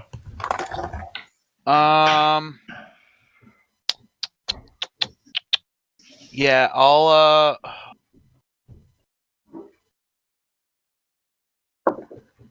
I know Typhon is a tough guy. I'm gonna go gangbusters on this dude, mainly because. All right. And we try to knock him prone. Yeah, don't worry. See how it works. Would have that one guy. Yeah, you're good. Yeah, we're just over here like beating the shit out of each other. It's on the ground. And 26. That'll hit. Nice. Beautiful. And sneak attack. Total of 12. Oh, great tradition. Great tradition. Can you guess what his hit points are? 1. Whoa! Because you didn't help Chad, you chatted him. Spirit. The curse of the Chad. All right, pockets. It looks like you're gonna get the glory. Taking him down. Oh, Shadow? Shadow, yep. Yeah. Slashy slash. Should he slash? That'll hit, and that will kill. Nice. Yep, you basically just slit out his throat, and his head actually starts lolling off and kind of opening up, and the pieces of it start kind of sinking out. Its physiology is very weird, and it seems to just be kind of like spilling out. Like if you've ever watched science videos of people like lancing an amoeba or bacteria, it looks very similar to that. Only in macro form. It's real gross. Typhon, you're up. Woo. Here we go. Rip its ears off, Typhon. Hit and kill. So you bring your sword up and kind of just with you slash into it, and it kind of falls back. Its center of the chest area just kind of breaking open, leaking out its guts. Its intestines starts just kind of roll out on the ground and slip into the water like some sort of snake. I'm not getting good rolls today. You drop your sword to the side, pull out a potion, and heal on up. Cool deal. All right, good deal. Hurt or diseased? How's everybody looking? Everybody gain 420 experience. Yeah, nice. 420. Yeah. Hey yo. Real quick, what is the experience needed for level 5? Yeah, it should be on there. I don't. It's on the thing. Just look on your sheet. Oh, well, I'm already level 5 now, so that's the thing, is that it's... Oh, I see. I have no idea. I've got no idea. It's in your player's handbook. I'm busy. Hold on a second. We got 400 and how many again? 420. 420. Blaze it. Yeah, for sure, dude. But yeah, you kill those things. It doesn't look like they had any loot or treasure of their own. Although the one that had the sneaky one, it was taller than the others. And as you kind of see its head roll off and spill out, something kind of like loosens out from its neck or from around its neck, like pulling something out of a jello mold, really. It looks like an amulet. Swipey. Okay. Once you pick it up, you realize that the amulet's surface is in a hexagonal shape, and carved on the face of the hexagon is, I'm waiting for you to guess it, it's a triangle with, or not hexagonal, it's sexagonal, with a triangle, and then a hexagon, and then a star, or square-headed star. So maybe we need to put the amulet on the other thing with that.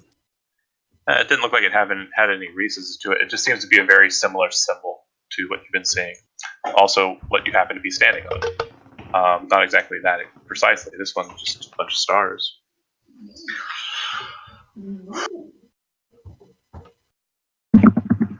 So there are two other passageways. 4 other passageways, but it looks like the 3 passageways in the south just lead into another chamber. And then there's who's hurt? another hall. Matt's hurt. Who else is hurt? I'm just down a few. I'm just down 6. No biggie. Okay. I am untouched. 10 for me. And for the other guy. Stennon and Pockets go marching off into the other chambers. Looks like Stennon had the lead on it. When you come around, you see another dwarven crypt, as you saw before. And this one is wearing gloves, but the gloves don't look like they've been touched by the ravages of time. And it's holding a dagger that has been rusted away. I grab up the gloves. I check them out. They appear to be made out of like a fine moleskin, kind of like a darkish color. As you kind of touch the material on the outside, it's very sturdy, and the inside kind of has a nice warm and soft feel to it if you slip them on. Do I notice pockets behind me? Mm-hmm. Yeah. I just kind of shrug, say, too fancy for me, and I throw them at him. Thank you. I could always use a new pair of gloves. And then I pull out the dagger that I also got, and I ask if you'd be interested in taking this as well. Oh, wonderful. I open up, like, let's say I have a vest on, and I open it up and show, like, I'm wearing 7 daggers right now. I'll add it to me collection. This one seems pretty nice. Take good care of it. Now, this one, did this have, like, some kind of hollow part to it? Yeah, let me get a doodle dad. I'll give you a look at what it looks like, if I can find it. I think I'll call it Helena Hollow Point. I missed Pockets so damn much. Honestly, in my Sunday game, like there was a part where they were going to run afoul of the Mardigans, like not like bad, like they were going to team up with them a bit, and I was seriously like, I wonder if he can do Sundays. But then I got a hold of Steve and he did one for me. So anywho, keep in mind, I'm looking for guest stars. Let's see, dag. Yeah, as I said, Zelgol is always free. About to load it. Oh, this isn't the right one. Hold on. This is what it is. I mentioned a blue handle. I lied. It was actually a brass handle.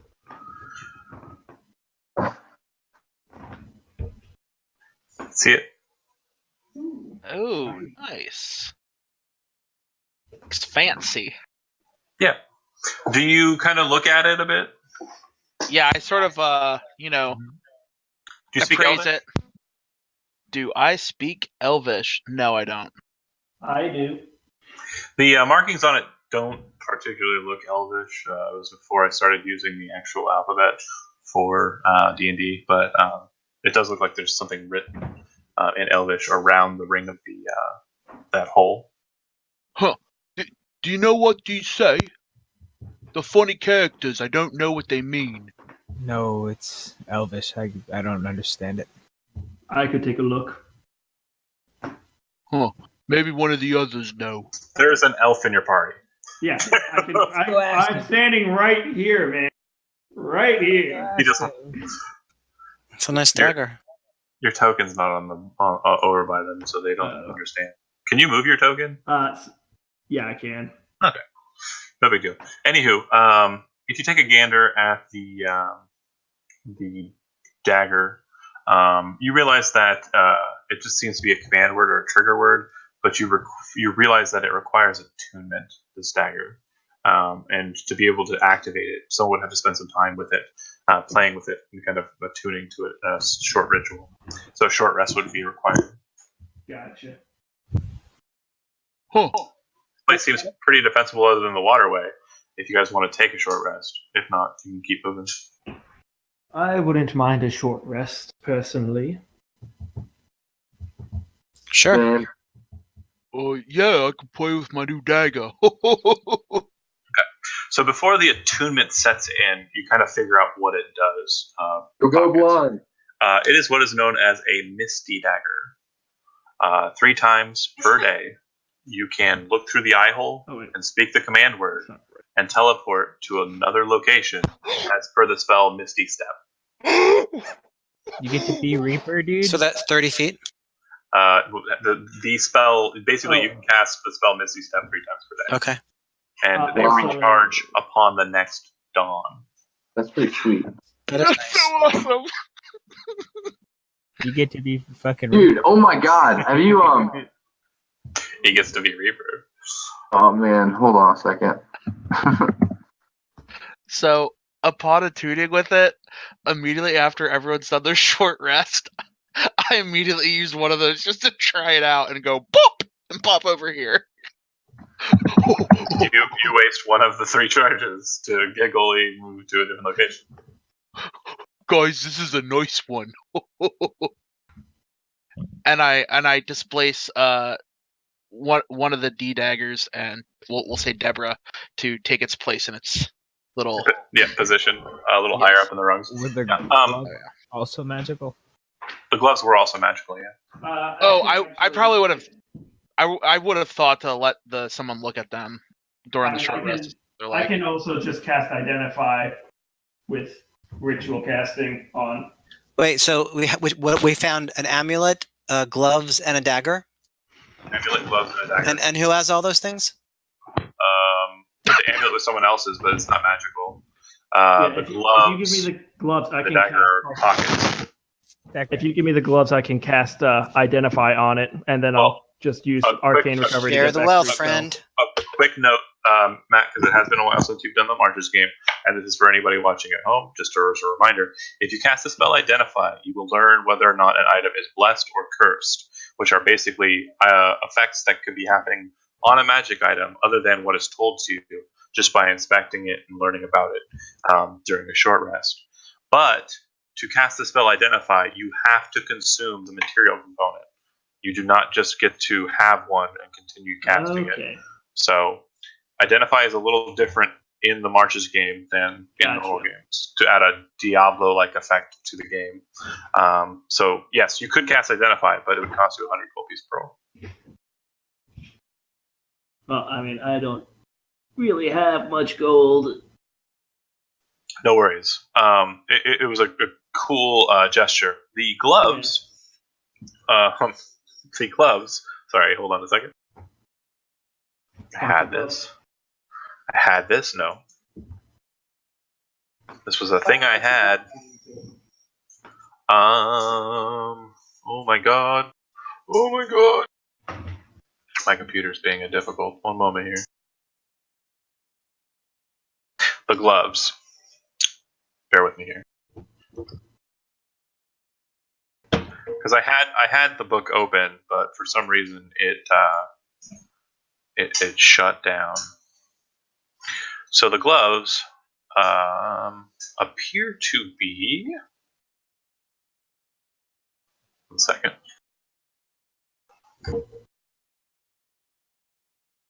One second.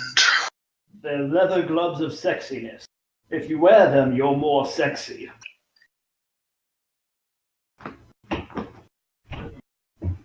Well, I'm always sexy, so.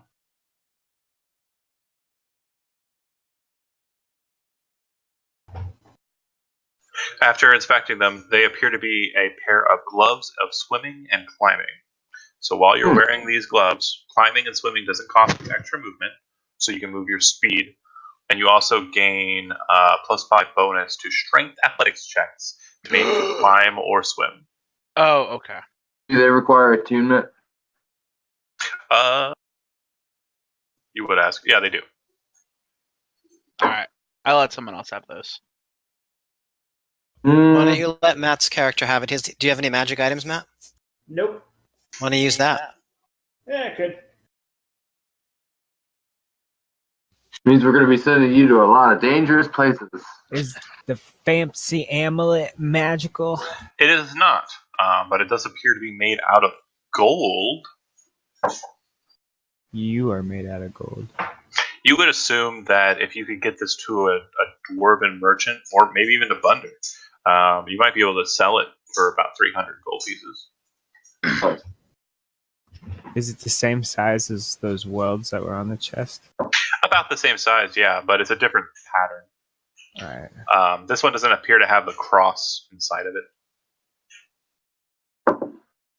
Right on. And then, Okay. John, what was the bonuses for the gloves? +5 bonus to athletics checks for swimming and climbing. And you do not lose movement for climbing or swimming. Gotcha. Okay, so there are 3 passageways to the south. One is kind of off to the side on the left. One is a waterway, and one is kind of like a bridge-like stone pattern on the west side. Which one would you like? Did we Short take a rest. short rest? Yep, spend hit dice. Real quick, was that dagger +1 or just the magical effect? Just magical effect. Okay. 2. Sweet. And keep in mind that one did require attunement too. The dagger. Yeah, I attuned to it during the short rest. Sure.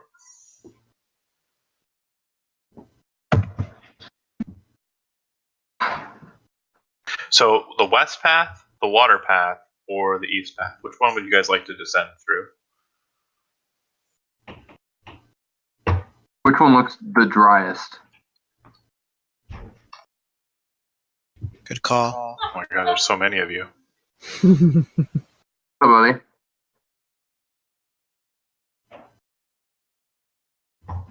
Which, damn it. Which one would you like to go through? Whichever path looks the driest. Okay, so that would be the one on the far west then. And the decision's been made, and we're moving through it. Who is in the lead? Looks like Me. Stennon. Looks like Stennon and Typhon. All right, as you guys breach the walled way, you can see that there is another dais. This one appears to have black stone, checkered stone around it, but you can just hardly see that because swarming around that stone are these strange-looking creatures that appear to have kind of like a serpentine-like body, but fleshy kind of appendages with spikes underneath. And their mouths are just a mess, or where a mouth would be is just a mess of tentacles, pink, sick looking. And it looks like they're kind of just soaking up or sucking on these forms that are laying around the brazier. They don't appear to notice you or are hostile. They do appear to have an eye stalk that kind of is centered on the top of their head. How big are these things? They're small, about the size of maybe like a dog. Size of what? A dog. Oh, okay. Shit. What the? Oh my god. Oh, so what are these things they're sucking on? You kind of look at it. It looks like some sort of large insect chitinous creature. Looks like they're sucking the meat out of the bones or chitin of the creatures. Looks like they've got about 4 of them. Hmm. How tall is the ceiling in this room? 30 feet. Fuck you. Okay. Similar in kind to the first chamber that you entered in. But the difference between this one and the last 2 rooms that you've been in is there are no stars in the sky. It is completely pitch black. Hey, Stennon, how about you just shatter all that shit? You want to? Yeah, I want to jump in the middle and thunder wave. Okay. Yeah, you can. They don't seem to notice you, but as you kind of hop over one and land into the center there, you notice the eye stalks kind of flip up and start looking at you with their almost beholder-like eyes, and you throw up your spell. Roll it, or if you already did, I'll. Yep. Okay.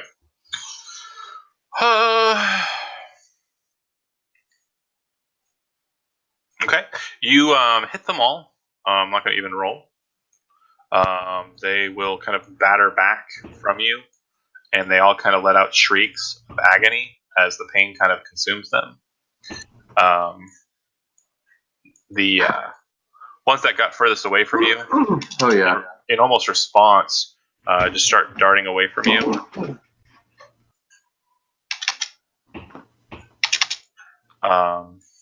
It looks like the ones that are the furthest away are kind of all kind of going towards the same direction. Looks like they're heading to the east. You can make an opportunity attack as this one kind of bowls past you. You talking to? Oh, okay. Stennon. Yep. You hit it before it gets too far away, and it falls to the ground, just kind of spasming. And then after a fashion, you see it kind of rolls onto its back, and its claws kind of reach in towards its own like gut area, and it pulls itself open, and more of its like tentacles that are coming out of its mouth start spilling out of it like worms. Oh my god! It's a very foul-looking thing, and it's a very foul-smelling thing. That is disgusting. It has a very fishy smell to it. Have you ever smelled like that pink bait? You know what I'm talking about? Mm-mm. No, you've never been fishing. Who's been fishing knows what I'm talking about. Like the catfish bait? Yeah. Yeah, I have. You smell that? Imagine that. But like all over your body. Ew. It smells real bad. The other two that didn't have an aggress point or a way to get away kind of cower. This one here's Eyestalk is kind of dancing between Typhon and Stennon, and this one here's Eyestalk is kind of dancing between Shadow and Stennon. All right. If you guys want to roll initiative, we can. It doesn't look like they're hostile. Are you going to keep smashing on them or let them escape? I kind of want to just kill them. They disgust me. Okay. So then we'll go ahead and roll initiative. Oh, okay. And then can I attack them? We'll see if how it works out. Yeah. Maybe they'll help us later. Not if they're dead. I think they're gonna go get Mama. Okay. Are these like little baby aboleths? No, not at all. They do look like aberrations, to be sure, but yeah, they're unnatural creatures. Destroy them. Yeah.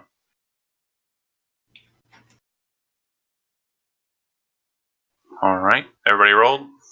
I'll second. I need to. Okay. Well, I'm going to edit just for the principle of the thing. Sure, and I'll fix that here in a bit. But I don't.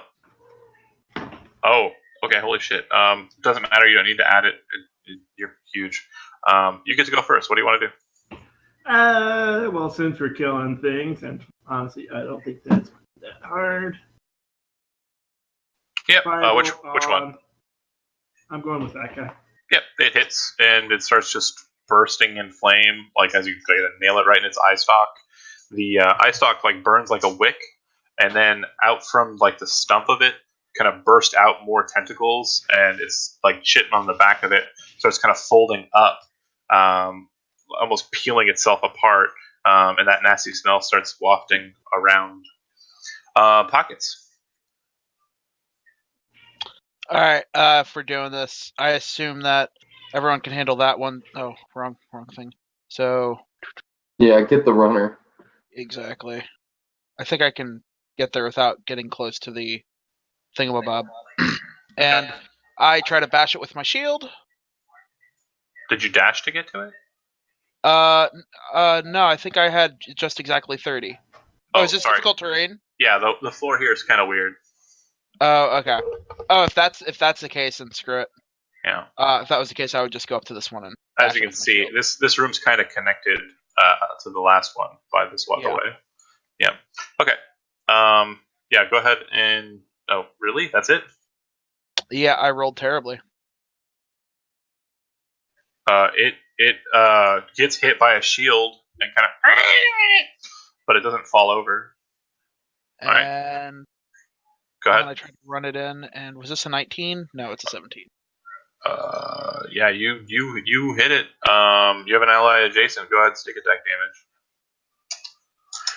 That's just enough. That'll drop him low. And you kind of stab it, kind of lift it off the ground, and kind of pull back. And as it kind of hits the ground, that hole starts to just seep tentacles, and they all kind of spasm and then go limp, and that smell is present.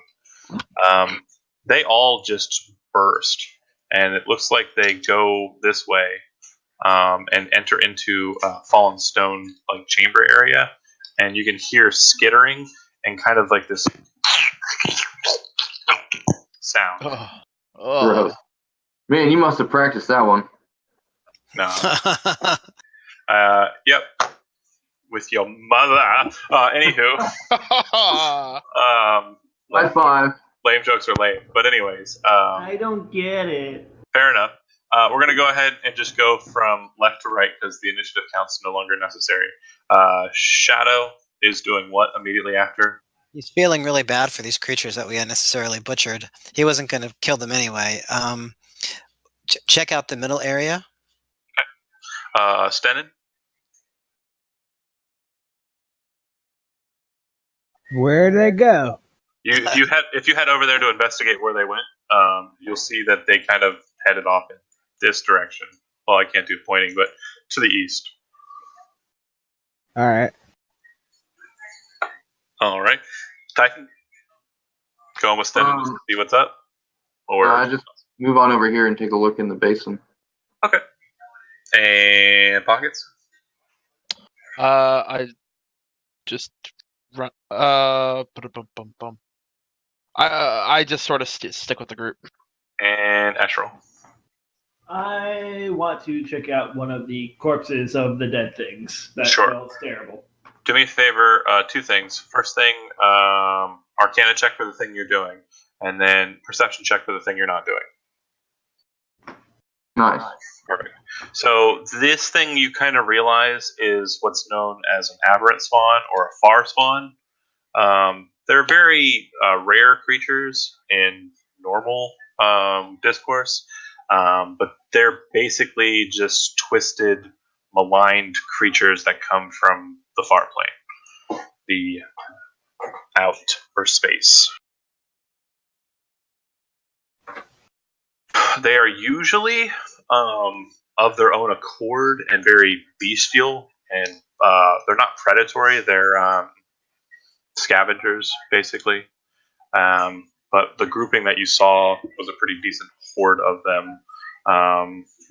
You assume that it's probably a clutch, because if they had more, they probably would have stuck it out.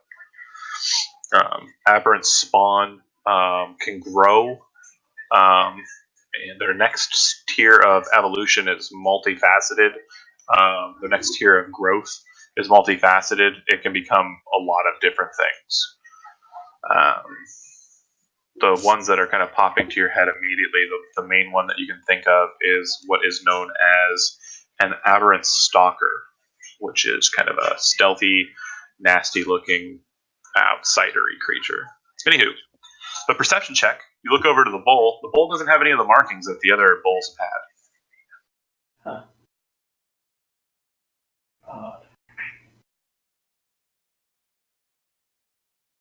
Huh. All right, Chad, you look inside of the thing. Mm-hmm. And see a tube. This one has a black liquid in it. Typhon waves at Shadow and points to the basin. He says, "Hey, I found another one." Okay. Waves at Pockets, calls them over, do their thing. Oh, no. Sorry, I apologize. The trap looks like it's already been sprung. It's just sitting in there, though. Okay. You assume that whatever these things were feeding on, which are still laying on the ground near you, they must have sprung it. Ah. Maybe the spawn sprung it. And these So I turn them over and try and identify them. Oh, okay. Make an Arcana check. You have no idea. Looks like a big dog insect. Gross. All right. Stennon, you kind of go over to that area, and you see that there are a number of small tunnelways, very small tunnelways. Certainly much smaller than those things were. It looks like they kind of left residual, though. You can kind of see like pink and green kind of smeared on the stone of the little tunnelways, and it looks like they kind of squeezed themselves into these tunnels and kind of snaked into them. They're well outside of your sight, even if you shine lights down the tunnels. But it looks like they came down here to feed. It looks like the tunnels don't go straight out, though. They look like they go up. Whatever. That's enough of those. So, is that the only passageway out of here? No. It looks like there is a couple of passages on the south side. And there's definitely a waterway to follow if you want to continue doing that. No, I want to avoid the waterways. Yeah, I agree. I say, pick one of these southern. This the path you were talking about? Yeah, right here. I say we go this way. Okay. Inside of this chamber, you see fallen out roof and wall kind of on the ground, kind of curling down. But set inside of it, you see these strange looking, like almost egg-shaped things. It looks like the tops of them have been kind of broken open. And that's where they're left. And then you go around to the other side and you see that there's a passageway that leads out.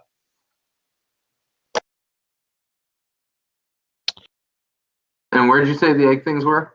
Over here. Oh, okay. Oh, okay. So those were the eggs of the weird fuckers. Correct. Oh, okay. One last thing before I leave these chambers, you do see the other corpses, Escherl. Do me a favor, make an Arcana check.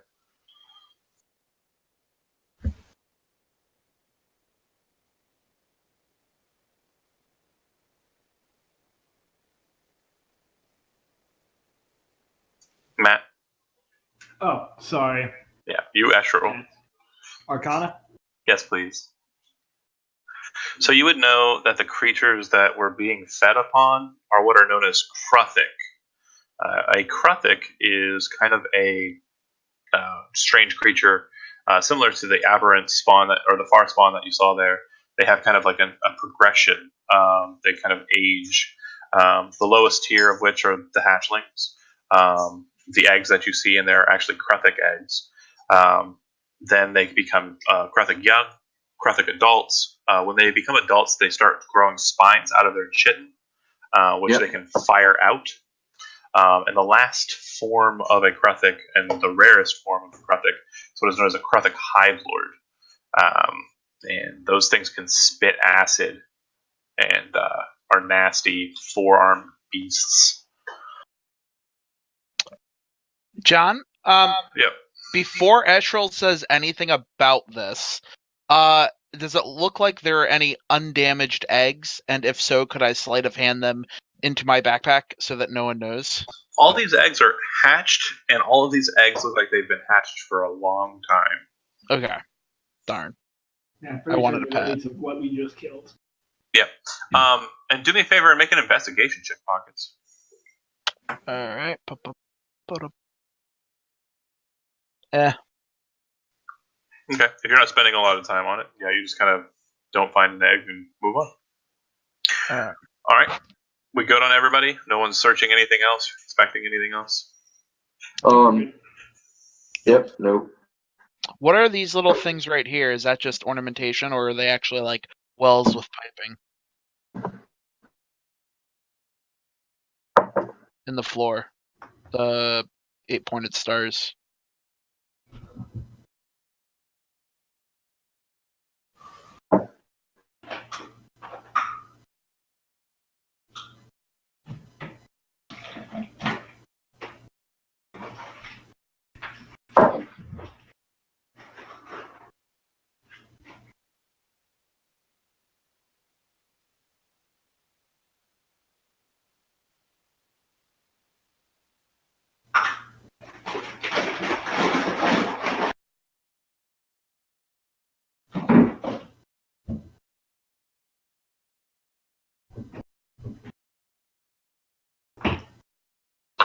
Why do I feel like we've been in this room before? I don't know. They're all starting to look the same. Yeah.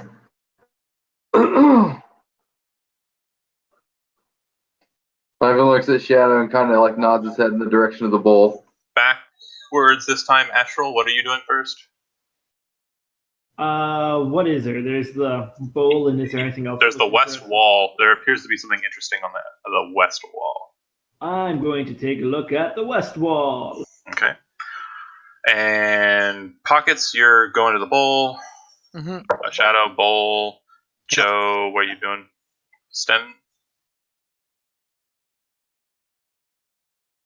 Can you guys hear me? No, I couldn't hear you, but now we can.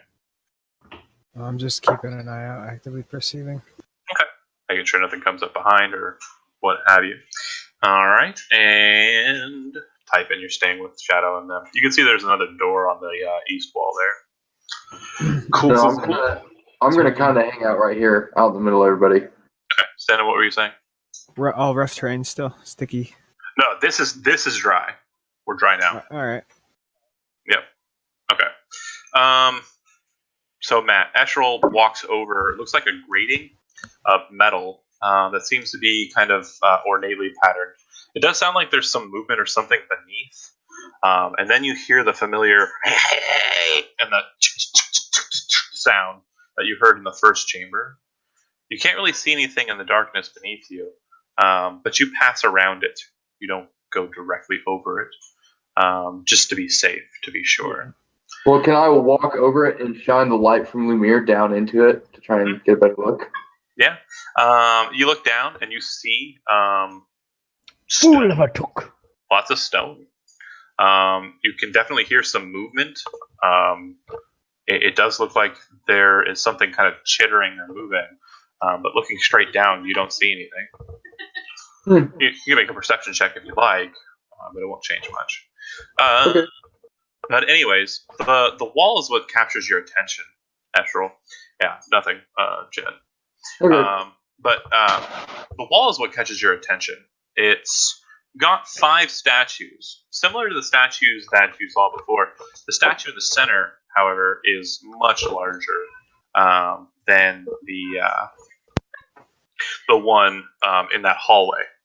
And you see that each one behind it in its alcove has a circle with a pattern, a geometric pattern, and the 8-pointed star in the center of it.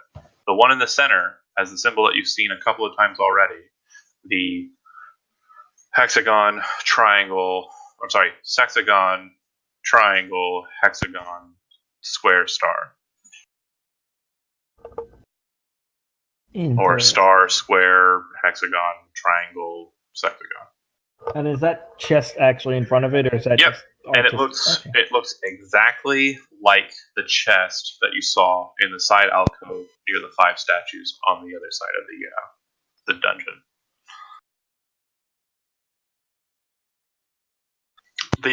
Inspecting them, the statue in the middle has its hands open, just like the ones from before, and it has the pattern in its palms. The other 4 have their hands kind of out before them, like they're holding something. And upon closer inspection, you can see that there is a cavity, circular shaped, about rod shaped. It doesn't seem that you can put. It doesn't seem like there's a hole on the bottom of it, though. It seems like they've kind of got their hands held out like that, but it kind of forms a cup. The stone kind of forms a cup. Right. I have an idea of what's going on here now. Okay. We've already got 3. You guys just need to get the last one. We can figure this out. No pressure.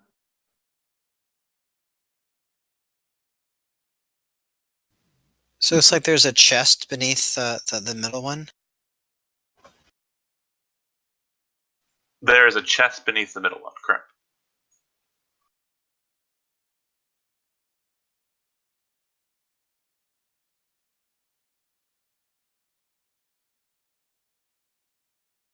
Pockets reaches. Is there a vial in this thing I'm about to hear? Oh, sorry, yes. You guys. This one doesn't have like weird traps to it though. It's just sitting in there. Oh, okay. So Yeah. I just grab it then. And this one is green. Nice. All right. So Pockets pockets on stoppers this one, and just sort of looks around the room with it. Okay. Everything is green. You would notice, though, when you look at the ceiling in this room, of this room specifically, the sky is green. Like, it was night, but now that you look up at it, it just kind of turns it into a greenish sky. Huh. Instead of having stars. Like, the stars aren't showing through this orb. I let the others know. Mhm.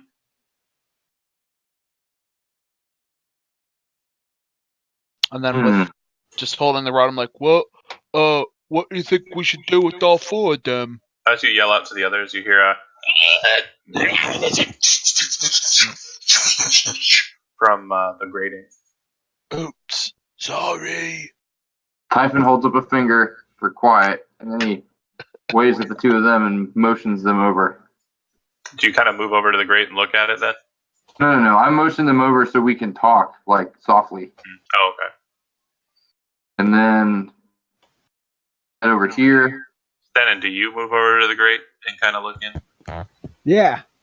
Alright. You kind of look in, it's just dark. And then a fucking claw comes out! Ping!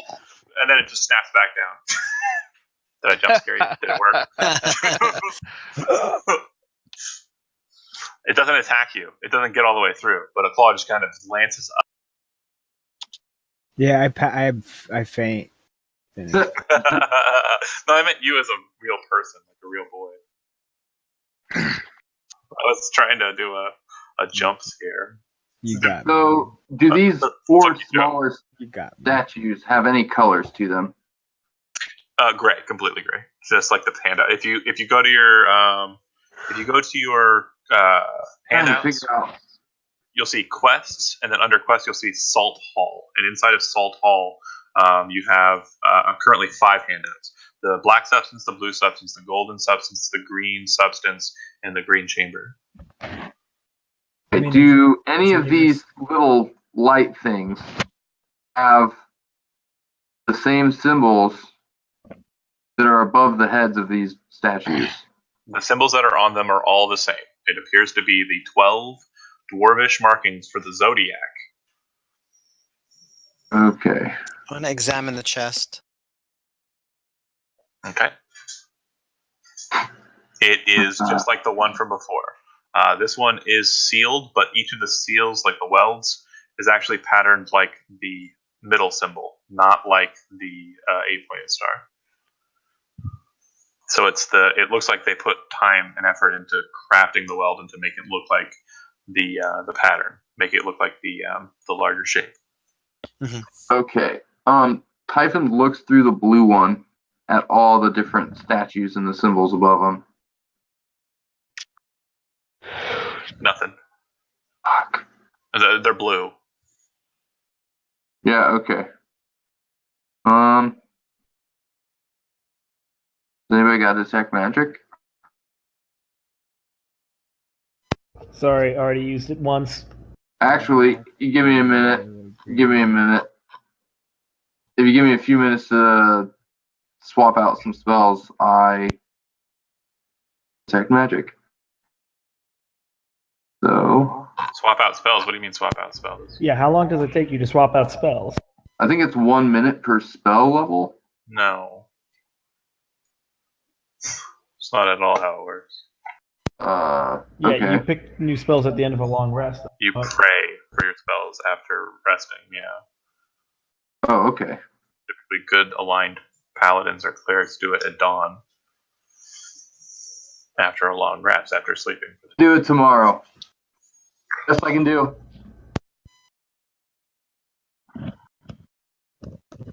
Yeah, sorry, I only have the once per day thing for detect magic. You've been, Joe, Stennon's been like kind of boggling over this for a while. This doesn't appear to be religious. At least not any religion that you're aware of. This was built underneath a shrine of Angum, is why you've been kind of puzzled. It would seem that this is some kind of scholarly academy, some kind of astronomers club. So maybe it would have something to do with the zodiac. Yeah, for sure. This place definitely has something to do with the zodiac. all of the magic items or all of the substances that you've acquired. Okay, Yeah. so that's the colors of the different periods of the year in the zodiac. Other than yellow. Yellow. Well, it's more of a wouldn't be red for gold. summer. It's more of a gold color. But make Spring is green. Summer would be yellow or gold, whatever you're saying. Autumn, black, and winter, blue. Make an intelligence check for me. You're kind of onto something, but I want to kind of help you out. So you've picked up these items. There's something about the items. You know that they fit into these dwarves' hands, but there's something about these items that has to correspond to those symbols. You're not sure what that is. Mm-hmm. Yeah, I definitely am not. Well, yeah, damn it. That is just fucking. Oh, one more thing. There is writing on this treasure chest in the Dwarvish script. Ooh, look at that, Stennon. What does the writing say in Dervish? It says, "Let the lights guide your way. If you follow the wrong lights, you will be taken to the hell of gnashing teeth." Oh boy. No, that doesn't sound good. It's fine. We're fine. One more time. Let the lights guide your way. If you follow the wrong lights, you will be sent to the hell of gnashing teeth. I don't want to go there. I wonder if we could shine light through the thing and turn it into a flashlight. Oh, yeah, you can do that if you want. And it makes like a little bit of blue light kind of come out the end. Not like a large light or anything, but a little bit. Is the black one the only one that doesn't have like little shiny things inside of it? Oh, no, the black light glows. Like you're looking at it through like a black light, effectively. And if you shine light through it, it kind of sends forward like a little bit of black light. You said, but you said they all have like tiny little star-looking things inside of them, right? Oh, no, sorry. Up above on the ceilings in the rooms that you were in, there were no stars in that room for the black light.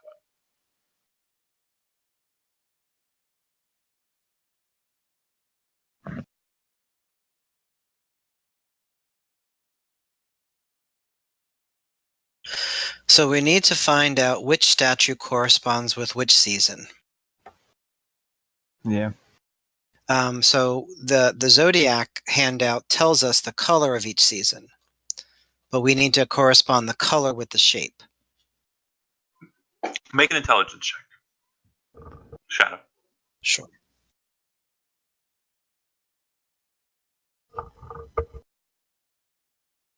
So just a straight check? Intelligence, yeah. Because you as a player are trying to ferret and touch on something.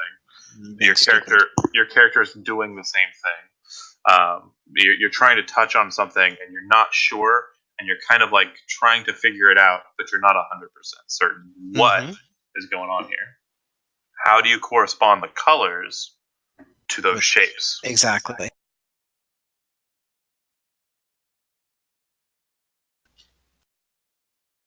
Also, keep in mind there is a whole nother door on the east wall that Stennon saw.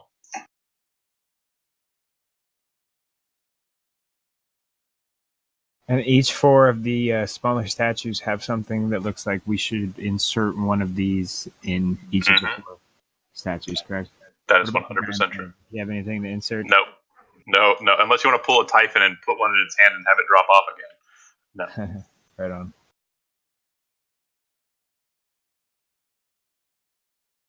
Do the ages of the statues look different? Nope. Okay, so we wouldn't be able to tell the seasons by the ages of the statues. Correct. Okay. More exploring. Yeah. And again, Stennon, with your role, it's not so much that you're trying to correspond the seasons. That's definitely a good idea, but Stennon, you kind of outruled that.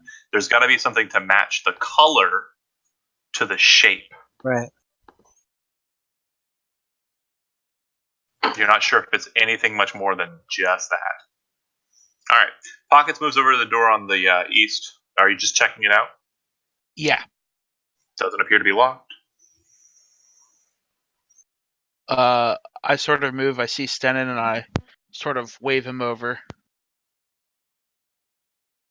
Check him out. He looks like Pockets. If you guys are heading on to the next room, I'll go ahead and move you on if you'd like. Son of a bit. Pockets, are you trying to move with stealth, or are you just brazenly entering in? I mean, I was a little noisy earlier in this room, so I think I'm going to try and be a little cautious and move with quietness. Make a stealth check. What did I roll? Really good. Hey. This door is a little heavier, and you're able to open it just a pinch because you're not terribly strong, but kind of strong. You're able to open it just a pinch. And from what you can hear on the other side, it sounds like there are at least 4, 5, 6, 7, maybe 8 creatures in the other room. And it sounds like they're marching around on the stone with talon-like legs. As you kind of peek around the corner, you can see one of them not too far from you. Looks like it's eating like some kind of like small centipede or something, like off of the stone. And it looks like. Can you move it? Are we in the right map? Not yet. Okay. It looks like some kind of like weird bug. Just strange looking, to be sure. And it's just eating that centipede, just mowing down on it. Whoa. But you're pretty sure it didn't catch you. You think you can close the door. You're pretty sure that it wasn't able to open the door because you're pushing the door in, and they don't look like they have hands. Yeah, I slowly close the door, and quietly speak this to Stennon. Oh, there's like at least 8 insect type things. They're eating something. They seem pretty nasty. Like, I mean, if we go in there, we're gonna have to fight, and we might want to steel ourselves for such an endeavor. I think we can handle a few bugs. I got the sense that they're pretty big, right? So I would say that the one that you saw is probably about the size of Shadow, but its arms from like the bicep down to the fingertips is just a big ass blade. It's about as big as Shadow, and they got swords for hands. Like they're not walking bipedal by any stretch. They've got 6 legs and kind of these weird vestigial. Well, 4 of them appear to be like walking legs, and then 2 of them appear to be these like weird vestigial kind of like feeler claws, like spiders have. Yeah. Gross. I describe it as best I can to them to give the impression that, like, let's not take this too lightly. Their mandibles look like just fierce, gnashing messes of like teeth, and they're like predator faces. Really, they've got the opening side mandibles that are kind of like chewing on that damn centipede. How much effort does it require on your part for me to look at the last room we were in before we decide if we're going into this combat or not? I can move you into it pretty easy. You want to just go back in the other room and take a look at it? Yeah, I just want to look at it real quick. Oh, okay, sure. You there? Yeah. Sure.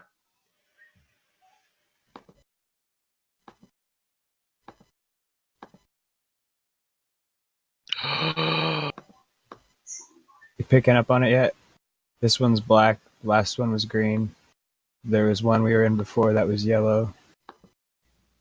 And so you're thinking about the shape of what? These daises in the center of the different rooms we've been in. Well, this one looks like it had originally 8 pillars. The one in the room we were just in, I think, had 5. I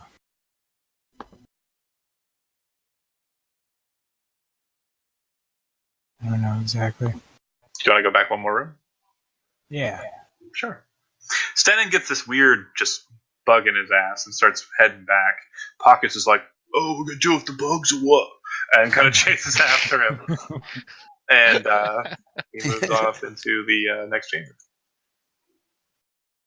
I'm along for guard duty. They have a solid lead. They know what they're doing. I'm watching their back. Oh, so this one is a star shape. Right, and this was the black one, right? This is gold. Oh, you're right. Yeah. This one has Not 4 of crazy. those little special stars around it. The room we were just in had 4, but they're off to the side, though. But the actual shape of the dais on which the brazier is set is different as well. It's all the same. They're all Oh, they're all the stars same? with the same checkered type pattern. Star in the center. It's the 8-pointed star. 2 steps. You want to go back to this the... has 6 pillars. This has 6 pillars, so 6 points. This one has more than 8. 6 pillars. Yeah. This has 8. Oh, wait, no, I'm sorry.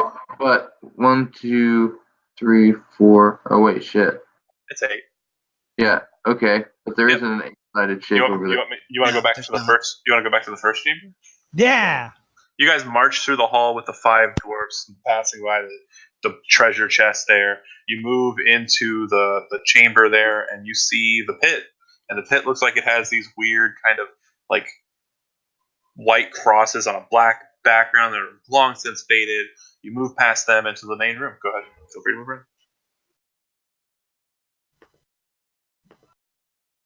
in. Quietly, of course, remembering that. Mm-hmm. This has a hexagon. This is a hexagon shape. So which color is this? This was the first one. This was the blue one. So blue is 6. So someone write down blue, and then was you said 6 sides? Blue hexagon. Which one? What is a 6-sided? Is it sexagon? I think it's hexagon and 5 is pentagon. Pentagon. I've been doing it wrong this whole time, and everybody on the internet thinks I'm a dummy. Okay, well. And then septagon is 7. Right. I like. Hexagon was like, that's my favorite. Hey, when you get married, sex is gone. You know what I mean? It's part of the deal. Good job. Part of the package. The blue is hexagon?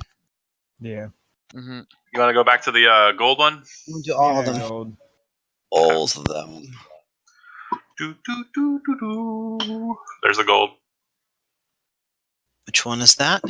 This almost looks like the square. Septagon. There's a 4-sided one. Octagon. I don't remember there being an octagon. Actually, I'm not sure this one even counts. Okay, so are we agreed that this 4-sided? Is that what we're thinking? No. I don't see anything that's 4-sided. There are 4 pillars, right? There's aren't 8 pillars. but there's these little square things in the the indentations are in the shape of a square. Right, that's what I think. So blue is hexagon, yellow is square. Okay. Yellow, it's gold. Gold. Okay. Okay. So far, I'm not helping you guys out. You guys are dunces. I can't wait for you to mess up. You're so bad. You're so bad. This one has 4 of those weird shapes too. On the floor. That might be a octagon. Rectangle. I don't know. He's trying to throw us off. He's trying to throw us off. He wants us to be gnashed by the teeth. There's still a whole door you guys have yet to go through. And to be another thing too, Pockets, make a perception check. Apologies. There was a red dais in the center of the room that you looked in, and a brazier on its set. You didn't see how many pillars from your position, but there were definitely pillars there. Oh shit! Okay, I let them know that we have the room with all the bugs had a red die, so it sounds like there's a fifth file. What shape Probably should have opened with that. Also, with your perception, Pockets, I'm going to give you another cool note as you're kind of standing here. You kind of look at the pillar shape in this room, and you notice that the points of the pillars seem to be in line with that Templar's cross around the pit. Do you see it? Let me help you out. You ready?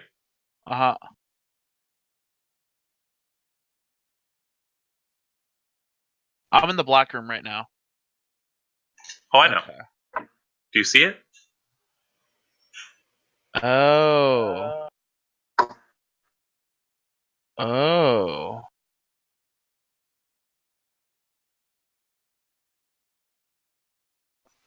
Yeah. Very strange indeed.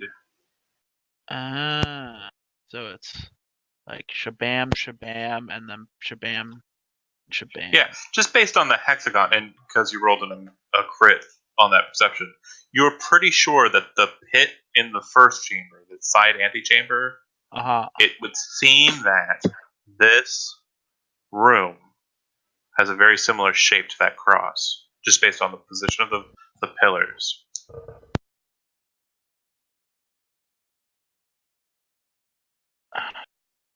I let the others know my observation that of You kind of have that Indiana Jones in the Last Crusade kind of moment, kind of looking at it. You kind of have this feeling that you're not sure why, but the pillars in this room and this room itself kind of has a similar shape to the patterns that were around the pit. Okay. I mean, also working off one, I'm not good at puzzles, to my -1 intelligence modifier. I just let them know this feeling I'm getting that like, this might be related to the pit, maybe. It has some similar shapes to the cross type thing, and I'm kind of getting a little stuck here. If those of a higher intellect than mine might want to jump in with these deductions. Where would you like to go back to? Where is the next room you want to go to? Keep in mind, too, at any point, if you want to review the wall in the green chamber, the one with the dwarves, it is in your handouts under this quest. Right.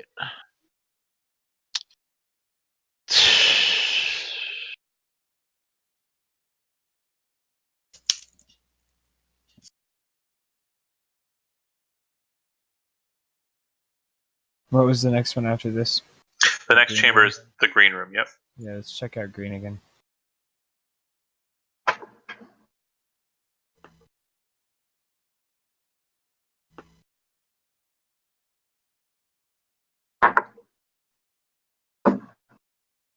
So this one is 6, right? 1, 2, 3. No, this is 4, 5. Yeah. You can see One, the lines two- between yeah, the it's columns 5, make 5. a pentagon. So green is pentagon. Yeah, for sure. But so we've got it then. So blue is hexagon, gold is square, green is pentagon, black. Okay, black is the only There's one that we also don't red have, though. right? There's also red. Red's in the next room. There's also, so far as you can see, based on what you've noticed, no consistency. Because if what Andy is saying is right, there's no consistency. There's consistency. Look at this. I see your little picture. No, granted, I see my picture too. You want to go back to the gold chamber? Yes. Okay. Sure. So where's my picture? Oh, right. I can't see anything in the gold room. There's an 8-pointed star. You can't see anything in the gold room. I just got black. I think I No, deleted you're you. looking at the wrong part of the map. No. This one's not very big. There you go. I think Thank when you. I accidentally spawned extras, I deleted it. Well, yeah, there's no consistency because we're saying that the square is based on these squares here, but that's not the same as the other shape. Right. What else The is other not the things we've same been as? going off of were these pipings right here. Right. And the other ones, there's a hexagon. There was there was an octagon. Now this is an 8-pointed star. Mm-hmm. So, I like where you guys are going, but I need to know which chamber do you want to go to? The blue one, the blue hall, the golden chamber, the black chamber, the green chamber, or are you moving into the red one? I think we got to fight some big baddies and go to the red and squash Yeah, I some think we have to go to bugs. the red room Red and chamber, do yeah. some fighting. All right. Do you guys want to try and sneak in, or are you just going to barge through? What is this sneaking you speak of? Okay, Stealth so mission. the main thing you need to know is Pockets had some trouble moving the door. It is a heavy stone door, as you saw. That said, one of you is going to have to take your action to open the door, and the rest of you will then get surprise movement and in. That said, who is the door opener? You must What I want to do is I want to push the door open, like just shove it open real quick. And as soon as I do, No. So what I'm It's saying a is, giant stone your heavy action door. is pushing the door open. The rest of the people can then act. And I don't need strength checks. I just need you to have a strength of 13 or better if you want to be the door no, opener. Typhon does it. Typhon will do it. And everybody else will get to act. Yep. All right. All right, 1 second. Okay, so Typhon, you are there. Everybody will be on the same spot. And here we go. All right. So highest dexterity is Shadow, right? So, Go ahead. You can take your action. You should be able to move and manipulate your token. Yeah. yeah. So what do we see in front of us? This is one. Oh, this is one of the creatures. Yep. It's kind of looking at you with its hollowed out eyes, kind of yellow pips of light. And How big is it? It's about the size of you, actually. Okay, we'll go here. We'll go here, and It's on its all fours and looks menacing, but yeah. Sure it is.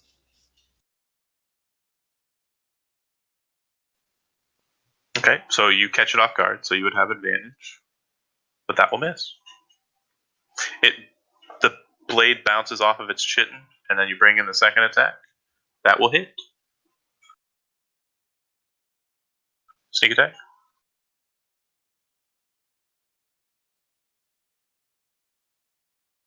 The short sword deflects off with a spark. The dagger comes sailing in with a stab. You get it right behind the back of the neck. You can feel it kind of lance into like under chitin, but it kind of wedges into chitin. You feel a lot of its blood start spilling out hot onto your hand, and you kind of like into your gauntlet and into your claws, and you kind of pull it back out and away. It yells out. Why would he be double sneak attacked him? Was this with advantage for surprise? You only get sneak attack damage once in a round. Could I move back behind Typhon? No, but what I'm saying is that if he had advantage on that roll, he crit with the dagger. Oh, right. You're right. Roll sneak attack damage again, please. Oh, thank you. Did you go the assassin route? No. Whenever you crit damage is always doubled. Right. Gotcha. Right. It's maximized if you're. What does it do normally for an assassin? It's 3d6. No. For an assassin, if you get an attack in before the enemy, right, it counts as a crit. Oh, okay. Am I able to move out of the way here, but behind Typhon? No, you have to stay in the room. I have to stay in the room. Fuck. Because if you charge back into people who are running past you, I'm going to have some people make dexterity checks. No, that's all right. I'm just gonna. I'll stay over here then.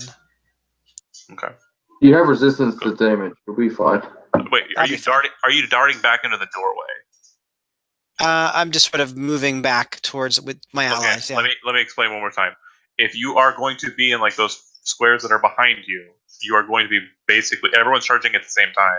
How about like this then? That's fine. Great. Go ahead. Next highest dexterity would be Pockets, I think, or Etrel. What are you at? I have a 17. I have a 19. Oh, Pockets then.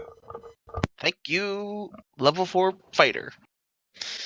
All right. Oh gosh. I guess I'll rush off to the. This is gonna be bad. Rush off to the side. Make an attack.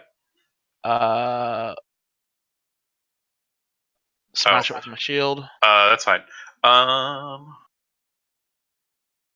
I guess I was gonna have advantage anyway, right? Yeah. I'm gonna I'm still gonna try and smash it with my shield. That's fine. So, because of its quadrupedal nature, it's gonna have advantage on its contest. Succeeds. Does not get knocked over. So close. Stab it with my dagger. All right. So you stab your blade straight towards its face, and as it kind of looks up at you, it kind of has this dopey, dorky, Chad-like face, as if it only had one hit point left, and you butcher it. Nice. Very nice. And that was I'm a 1, fucking 2, legend. 3. You are a legend. I'll sort of failure. follow. I sort of back up into, just back off a little bit too to try and keep distance. Bunch of cowards. All right. Next up would be the next highest dexterity, which was Estrel. Okay. Fireball. I hope. Okay, so yeah, I am. Yeah. Yeah, let's go with that. That seems good, right? I think right there should catch. Hold on. 20-foot radius, right? Yeah, let's aim it here. Like right on top of this one guy. I should be.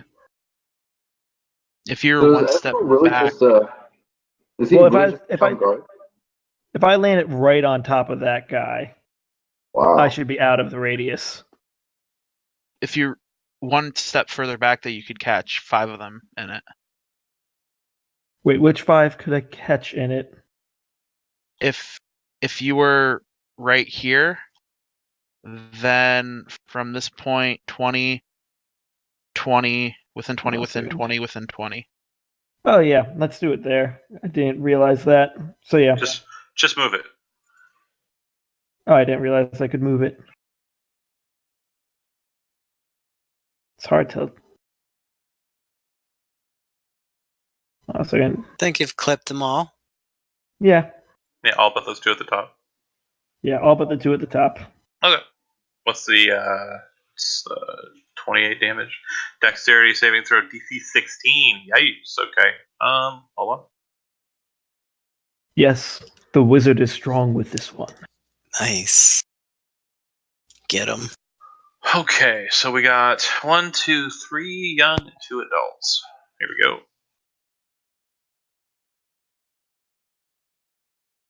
Okay, all but 1. Top to bottom, so let's see. Fried insect.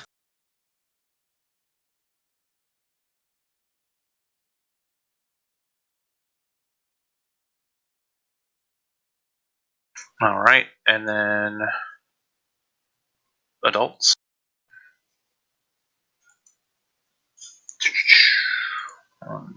Oh wait, shouldn't be rolling 2.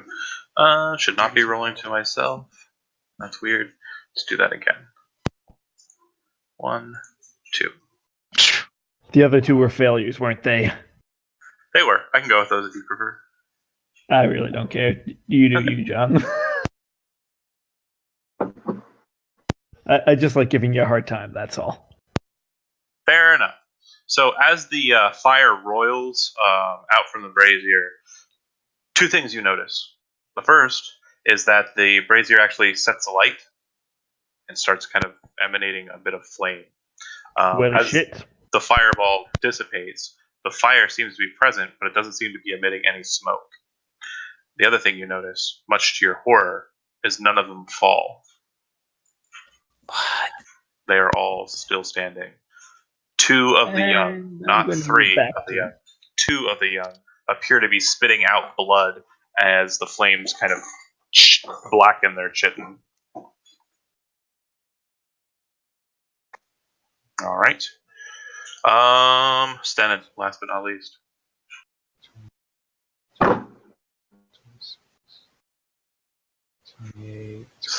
Someone counting the cards. No, they just passed the new tax bill. Oh. I was just counting the votes.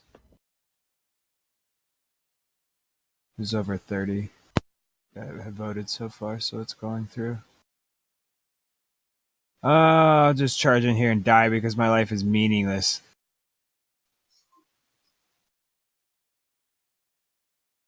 Bam! Hit him with the thing. Get hit. Nice.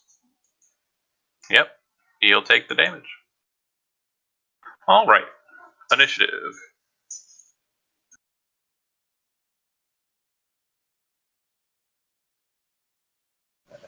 I'm depressed now. Yeah, dude. It's just passing the Senate. It still has to go through the House.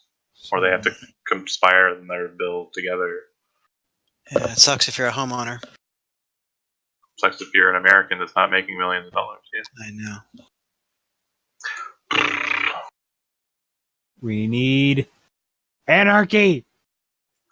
No, I don't agree with that, but I like your initiative roll, John. fair. All right. So I got the highest and the lowest. Anarchy. Let's see. All right. So guys have killed one. Good job. Yay! And we have 2 on the edge of death.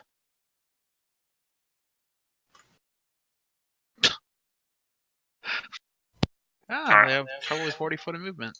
That one that was kind of around the pillar, it doesn't run around the pillar. It runs on the pillar. It jumps up about 5 feet, slamming its talons into the pillar, and runs like aliens in Alien 3, like all around the pillar, then leaps off with scything talons into Estrel. The other one darts straight across the ground and leaps out at Pockets. The one that just got hit by a Morningstar by Stennon will attack Stennon. Stennon, you're first. Multi-attack. First attack, second attack. I don't think either of those hit. No. And, Pockets. First attack, second attack. I spend the superiority dice. Oh, okay. And riposte. Go ahead. Does that'll work. an 18 hit? It jumps at you, as I mentioned. Its claw kind of moves at you. You kind of duck your head and pull up with Selena and stab it in its underside. It kind of like just starts spasming, and you kind of just lop it down to the ground. Its teeth are kind of biting at you. All right. The other one will attack Estrel, as I mentioned. Right. It's a 17. I am going. I rolled. Did I roll already? Yeah, you rolled a 17 up there. Did I roll just one attack or two? You just rolled one attack, but I was going to use my arcane deflection to make that miss. Okay, that's fine. And then the second attack definitely misses. Okay. That is it for it. Estrel. Since I really can't do much else, I'm just going to grab a hold of baby. Okay. As it kind of like, brings its blade down into you, a reddish light kind of blocks it and holds it there in midair for a second. And as it slowly starts to cartoon like, a Wile E. Coyote fall towards the ground, you reach out and grab it by its neck underneath its mandibles with a lightning-covered hand. And you guys watch as it sizzle pops in his hand. You are holding it. It's kind of slumping on the ground. You're not really carrying it with your own weight, but it's dead in your grasp. Cool. You just and you yell because you're raiding now. Anywho, do you have any movement? I'm going to move down here. Okay. Stennon, totally pumped up by the fact that you're not the only lightning lord in this group. Yeah, that was sick. Straight up my jam. Hit. Yeah, it's feeling it. You hit it across the mandibles. It starts spitting blood out, and it looks like one of its eyes is kind of loose inside of its socket.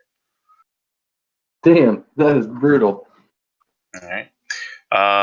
Any movement or anything from you? Yeah, okay. Dip over to the side. Do you end your turn there? Yeah. Take 2 points of damage. Fuck you. Basically, 2 points of what kind of damage? This would be piercing damage, so 0. Too bad. Not taking it. But as you realize you're adjacent to a number of these creatures, more than one, they kind of lean in and kind of get closer to you, and their gnashing horde nature makes you take damage. System-wise, if you are adjacent to a Krethik, at the end of your turn, you take damage equal to the number of Krethiks you're adjacent to. That's so long as it's more than one. Does that matter? Yeah, it blocked. I'm just letting you know. Okay. You realize what's happening. Okay. Pockets. It should have been pockets first, but go. Alright, I move up. You don't know what's gonna happen. Hey! Yeah, probably. I have advantage. Let's see if I can roll real good. Oh, I'm gonna count it. I know it's less. I know it's less than yours, but since you're setting the DC and I'm having Wow. I'm sorry. Shoving match. I'm just gonna use DM breaks the rules. I rolled 2 20s. It's not falling over. You do not have advantage, but you will have sneak attack. Sorry. That's all good. Worked out pretty good anyways. Man, you are on fire with the chatting tonight, by the way. 15 hit points minus 14 equals. Guys, Tim is the new Chad. Tim is the new Chad. It was a transfer of power in the Tome of Annihilation when Chad absorbed the spirit. I was the one that suggested how he died. Yeah, it was your fault. Shadow. Yeah, Shadow will use his Ring of the Ram against this one. Just one charge. One charge. Okay, did you use that last session, right? Yeah. And it recharges once per day, right? Yes. It hasn't been a day. You haven't been a day. Sorry. It hasn't been a day?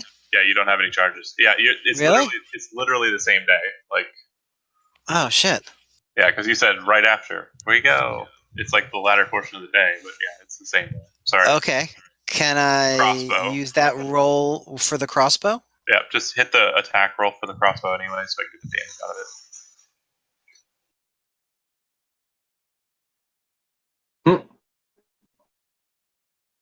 That'll work. John, I took 1 damage from that thing. No. If you have more than one. If you have more than one, you take 1 per creature. Correct. Okay, cool. Interesting. And I deleted all my health. So don't get swarmed. So I'm hiding behind a Stennon.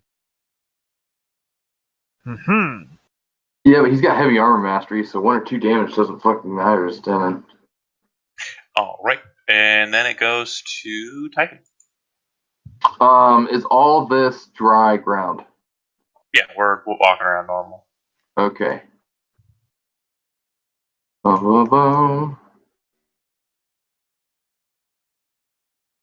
Whoops. Yeah, I'm gonna dash over here. Okay. And then. That's it. Well, I can't bonus action? Yeah. Okay. No, that's fine. Let's do this. What's your bonus action? No, I was gonna cast Shield of Faith, but I don't need it. Okay, so you just dash up to it. Yeah. Alright. Goes to them.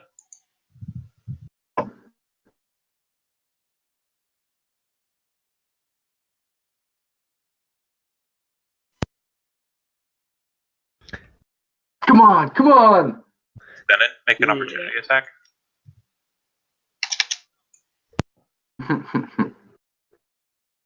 That'll hit. Sweet. Crush its skull. Alright, they'll go ahead and attack. Each one of them doing so. First attack. 22. Nope. Second attack. Nope. Oh, yes, 25. That'll hit. They have advantage because there's an ally within 5 feet. Which one just hit me? Metagame. That would be this one here. Okay. Wait, which ally is within 5 feet? All Or of 5 them feet of the target? of the target, yeah. Oh, okay. Fuck it. How's your view? Okay. You get to blow up now, boy. Almost max damage. You send flame back up its spiny claw, and it burns into it. Doesn't seem to put off. You haven't bloodied it yet. Yeah. The other one, Throw. miss. 23 hits. Yeah, hold on a second. So what? 14 and 14, so that's 28. 52 minus 28. Just a pro tip: if you select your token's hit points, and then instead of like changing the number, just type minus the number of damage you took, it'll do the math for you. Yeah. Sweet. Mm-hmm. You learn something new about Roll20 every day, and then the last one will attack. That'll work. So 14 more damage, and Damn. next attack miss. So a total of 42 damage. 42 damage. Mm-hmm. Cool beans. Oh god. Yeah, buddy. And he's adjacent to 3. This one, the young will attack pockets. So how's that? Why does it have a strength saving throw listed? But 23 hits, right? Yeah, it does. 10 and 18 hits. Yep, just barely. So 18 total. No, I mean, if someone cast Shield of Faith on me, I would have been able to riposte one of those. Fair. Astro. Okay, I'm just going to. I mean, we still have an aboleth coming up, possibly. Oh, no. You don't think there's an aboleth in here? There's not enough water. Oh, okay. Right. See, I kind of would want to move and throw some there, except for the fact that Typhon's in the middle of them. You're pretty much rather low, right? Mm-hmm. We have a cleric. It'll be fine. Mm-hmm. Don't worry. I'll be all right. Walk it off. Oh, okay, I'm gonna. Let's do this. Oh god. So wait a second. Wait, really? Oh, shit, man. If it was... So... Dude, no. If it would have been fire, that would have been a totally different story. You're hoping for fire. Were you hitting the one at the top against pockets? What is this? Which one are you attacking, Matt? Well, I was wanting to hit one of the. Well, you know what? Is this one down here? Oh, that one down there. I totally forgot about. Yeah, let's hit him. Yeah, and just take him out with some acid damage, hopefully. He dies. Yay! I totally forgot he existed. Cool. There we go. Nice shot, man. Hmm. All right. I am the worst DM. Those are some crazy rolls, though. 2 max rolls and 2 min rolls. Yeah, kind of crazy. Stennon. Perfectly average. Slugs look particularly hurt that are surrounding Typhon. None of them are bloodied. Stepping away from this boy. Okay, he'll take a swing. Yeah, do it. Miss. Nah, you ain't hold on a second. You can give me another attack? No. He goes swinging wide, and as he spirals around, his face accidentally lands on Pocket's dagger. Like you were holding it in like an off guard stance, and he like overreached and basically just shoved his head onto your dagger. Mm-hmm. Gorgeous. Much obliged. Makes my day easier. Am I taking an attack from this guy yet? No, you're adjacent to him. Still adjacent to him. Yeah, as long as you can maintain adjacency. Now you will if you go over there. Yeah. Yeah. Okay. Swing. That's a miss. And how about... Nah, okay, no, I'm still adjacent to the other ones. Yeah. There's really nowhere you can stand without being closer to. Oh my goodness. Sorry. My Roll20 was lagging there for a second. It's funny because Shield of Faith would have saved me from pretty much everything but the crit. You know the funniest part? I just totally thought about, but I love this dungeon so much. I can't stop. I have to work tomorrow. Oh, that sucks. Whatever. I can. Yeah, it's fine. The southernmost one. Okay. That will hit for 8. Okay. Nice shot. Nice shot. Pockets. And a little bit of love from my friend here. Healing word. Just a little bit. Okay. At the end of your turn, Joe, after you're done healing him, take 2 points of damage. No, I don't take 2 points of damage. Thanks, though. You don't. Fine. Yeah, you could have stood. You could have can stood where keep reminding me because I like reminding you that I don't take it too. I like reminding you. I love you very much. I want to make out with you. Okay, bye. Now you're nonsense. Okay. I have a shield and I love to use it. Even with advantage, I fail. Woohoo! Yep. He's prone. Advantage on the attack. That'll work. And sneak attack. He's bloody finally. All right. So if you have hit this one, you have advantage on the attack because he's on his back. Or on his That is accurate. Unless you're shooting at him. All right. Shadow, you're using your cat speed or dashing as a... No, that's only 35. I have ample movement left over. Super cat. I have superpowers. Mm-hmm.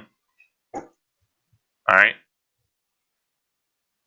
That will hit. Sneak attack.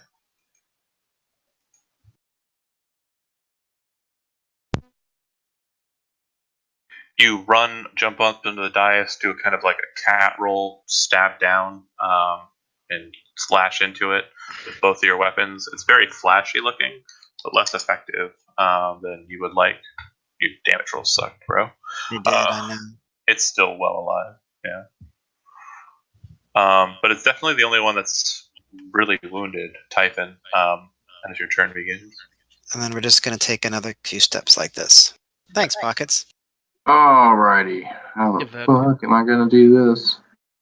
I got your back. So I got two. To attack this one on my top left. Okay. Does that hit? Yeah, you have advantage, but didn't need it. Okay, it's still alive. Hold on. Oh man, I need a sheet. Oh, you're smiting it? Yeah. That is a waste. All right. Yeah. You destroy the last 3 hit points it had, and it's just kind of like it's obliterated by divine energy. I'm bloodied. Oh, it's dead. Yeah. Okay. And you're gonna move away from them? Wait, hold on a second. Yeah, still got one more attack, so gonna move away from this one. It's gonna take an attack of opportunity against you. Actually, let me attack that one before I move away from it. Okay.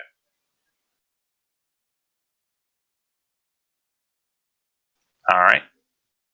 And then I you're move away from it. It's gonna take its attack. Potion. All right, it missed. No damage. God damn it! I need better rolls today. Come on. Nasty. It will step in though, and they'll both multi-attack attacking Typhon. Metagame. What do you mean metagame? Typhon, sassy girl. No, Typhon, no. 9. That'll miss. And the second one, that'll hit for 11. And are you down after that?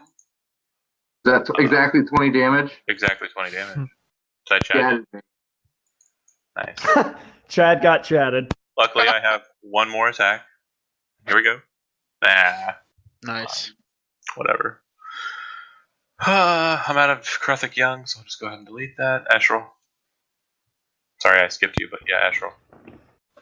That's fine. I'm just going to firebolt the closer one. I'll hit. And that'll bloody. Nice. Next up is pockets.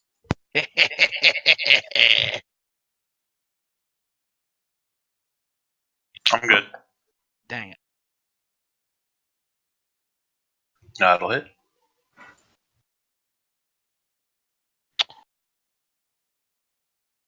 Solid. All right. Shadow. Yep. The bloodied one's the one on the south side. Sure. 5, 10, 15, 20. Probably gonna take the glory. You can stand on the dead one though. That's all right. Slippery. That's fine. That will hit. Damage.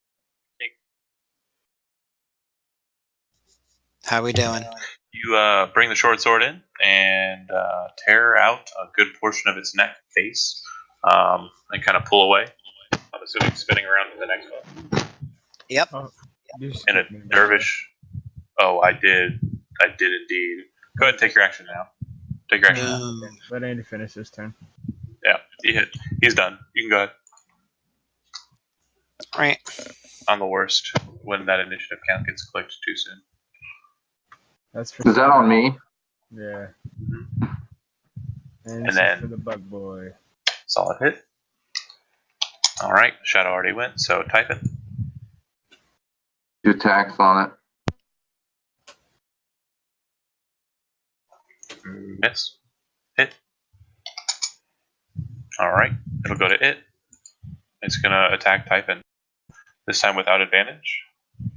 Actually, Confusing it. it is going to disengage as a bonus action. Jump back. Look at that footwork. Defense. This attack will be against Typhon. Actually, no. Yeah, it will be against Typhon. It misses. It kind of jumps back and like turns, and quills fire out from its back at you. They kind of bounce off your armor. Astral.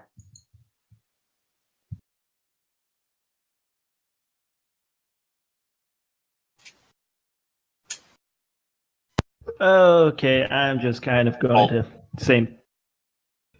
Yep, bolt. Hit damage. Good. It's been bloodied for a little while. Not too long, but yeah. Stennon. Pockets. Pockets. How did this get switched? Pockets go. I don't know.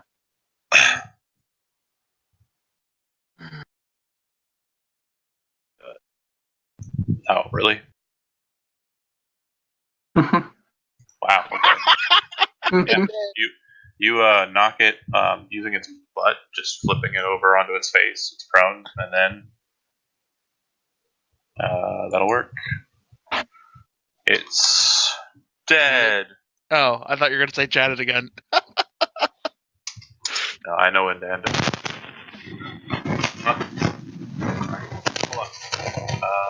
Because I gave you. Always leave them wanting more.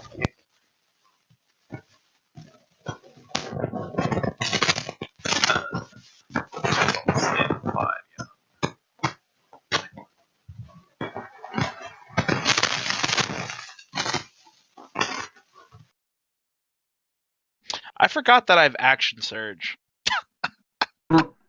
Wow. Wow. Do you have second wind as well? I'm a fighter. Yep, and I just healed myself for 14 points. There you go. Don't doodle on my side. Fighter. I didn't mean to.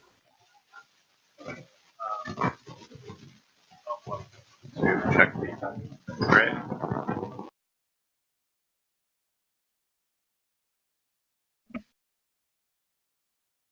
And you find red. I'm Can I having read- trouble hearing John. Does anyone else? Yeah. You Red find substance. a red substance. Are you hearing me better? A Yeah. little bit. We Yeah. recap all the rooms again. So the red seems like the square. Is that a real thing that you mean? Yeah. Oh God, I love you. Okay, so we got the red room, right? Yeah, red's square. You ready? You Yep. ready? You ready? Alright. Let me go to the green one. So I'm confused about the gold room then. Sides. Black. Don't do it all fast. Hey. God damn. Green's pentagon. Green is Alright. pentagon. Alright. And the black. Here we I go. don't know about the black one. 1, 2, 3, Octagon, 4, 5, but this 6. also Yeah, had a. This was reminiscent of the cross too. Right. And So that's going to be going into the big statue in the middle. Yeah. golden. The gold one is the problem. I don't know what that one is. Maybe the gold one's the one that goes into the big statue in the middle. Actually, let me pull up the handout and take a look at it. And then 7, 8. Shoot. Oh, There you go. actually, the one in the middle. The one in the middle takes 2.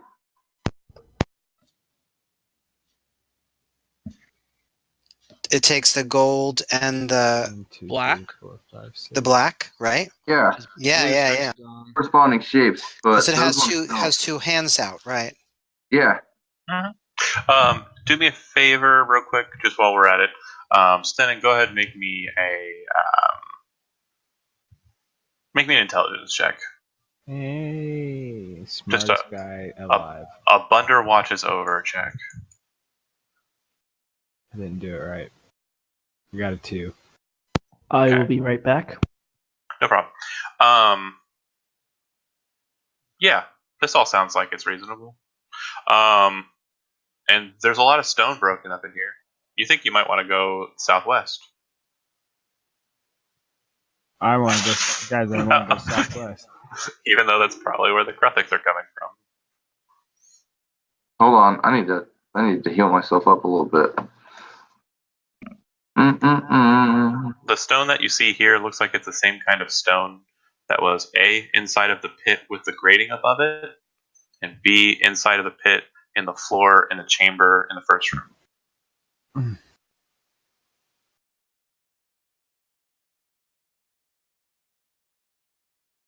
It looks like something tunneled through the wall and broke through. Lovely. Son of a bitch. Estrel remembers that in his talks about Kruthic that they do in fact tunnel through stone like umber holes. Oh, and there's a door on the east side, a big door just like the one you entered into. Triangle, square, hexagon. Hexagon's blue. Green. Do you want to try these out? Pentagon. Red is definitely square. Where the fuck is the triangle? Triangle was. Is not is it the triangle or is that the 8-point star, the one in the middle? Is that gold? Oh, We see black. Black is the octagon. One last thing I forgot to mention. When you guys went to the brazier in the red room after the fireball had been cast in it, it was still on fire. So you inspected the fire, and Estrel realized that it wasn't regular fire; it was magical fire, like that from an ever-burning torch. And he was able to reach in and grab and secure the red substance. Do we need to light all the other braziers? Can I see black and gold one more time? Black and gold, you got it. Black. But if they're lit magically, how does that work? Cast a firebolt at it. Okay. Because Gold. also, if My guess would be the black is triangle and gold is. The red chamber still had a whole nother door. Oh. Okay. Do you wish to go back to it? Yeah. Okay. If you guys are opening up the door into the last room, then let me go ahead and dang it, Matt.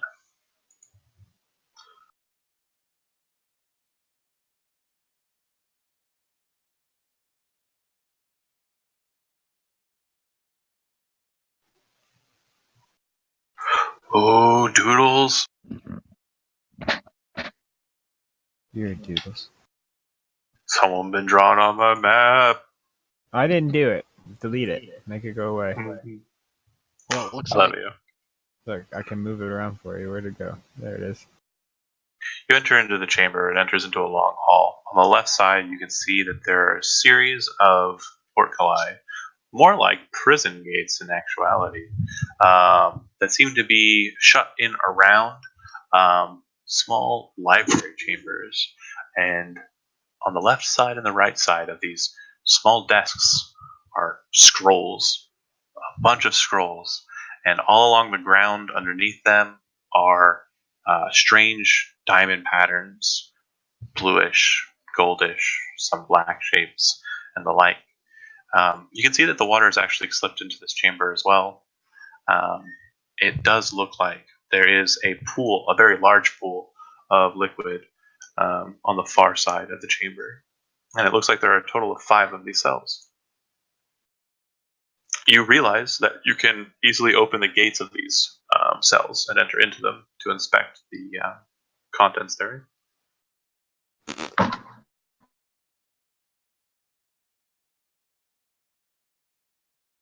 I inspect the one I'm in.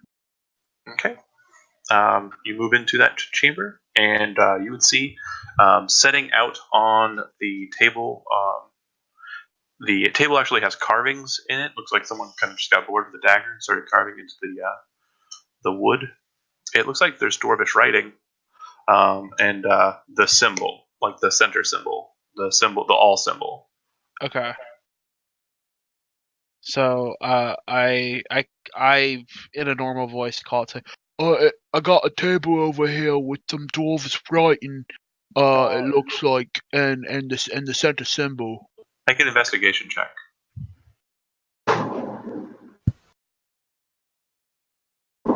Yeah. The scrolls look like they're all rotted away. Nothing particularly keen on them. The desk doesn't look like it's of well repair.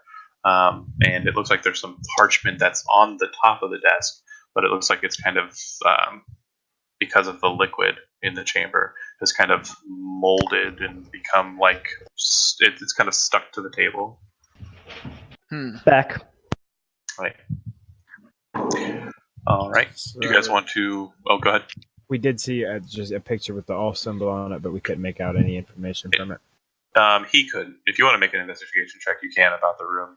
But it looks like someone just carved the symbol into the table. There's no Dwarvish writing on that. Oh, Dwarvish writing. Sorry. The path. It reads: "The path of the light is the most important. Follow the path. Make sure it's correct."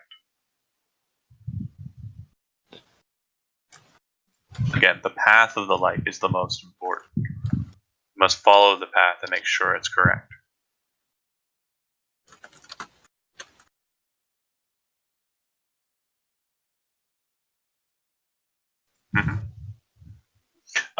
Make an investigation check. Also draw a penis. One of these things is not like the other. Yeah, you kind of look around. The scrolls look like they're all molded away. It doesn't look like there's much to it besides that. Understood. Whatcha?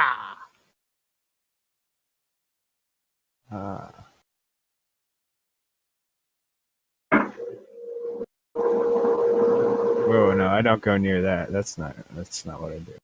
There. In this general area. Perfectly fine. Shh. Do you want to look out across the water? I mean, it looks like there's a pathway. Like if you want to follow it along the water, kind of this way. I cast light on a book or no, a rock, and I throw it in there. Okay. You see that there are pillars over there, and it looks like you might have made out on the far wall, like in the water a bit, another brazier.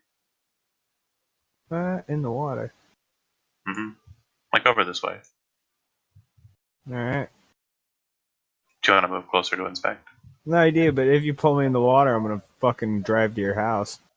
Okay. Well, get ready to get those keys up, because as you move close to the water, you see a form very quickly, very suddenly appear up out of the water, and it is aboleth shaped. It comes very close to you. What is your response? Do you swat it? I dive into the cell. Okay. Do you try to swat at it? Nope. Not even. Okay. And for some reason, my token didn't load, so I'm just going to go ahead and wing it. It's right around here.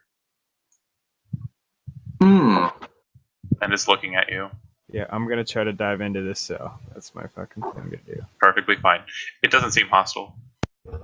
You don't seem possible. Hostile.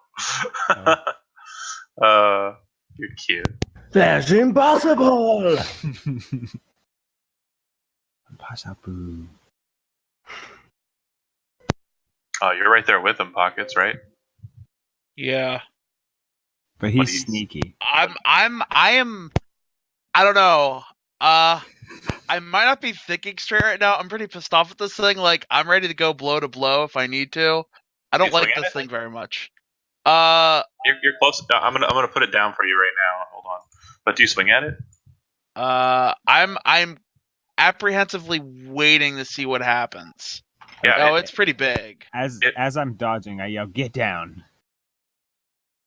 We didn't take a short rest while I was gone, did we? No.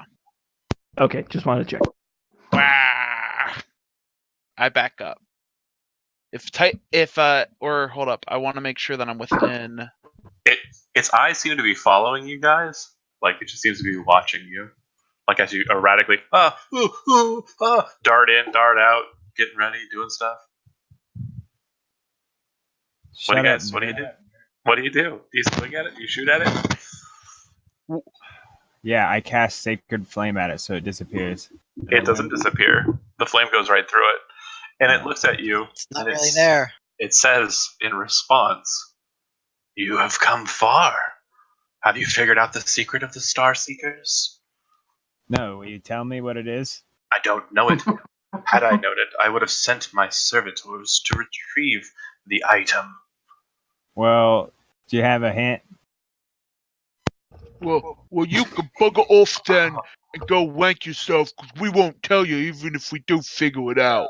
Oh, you are hostile interlopers then? I thought you would be friendly after I showed you the gift that I gave your friend. As he says that, no gift.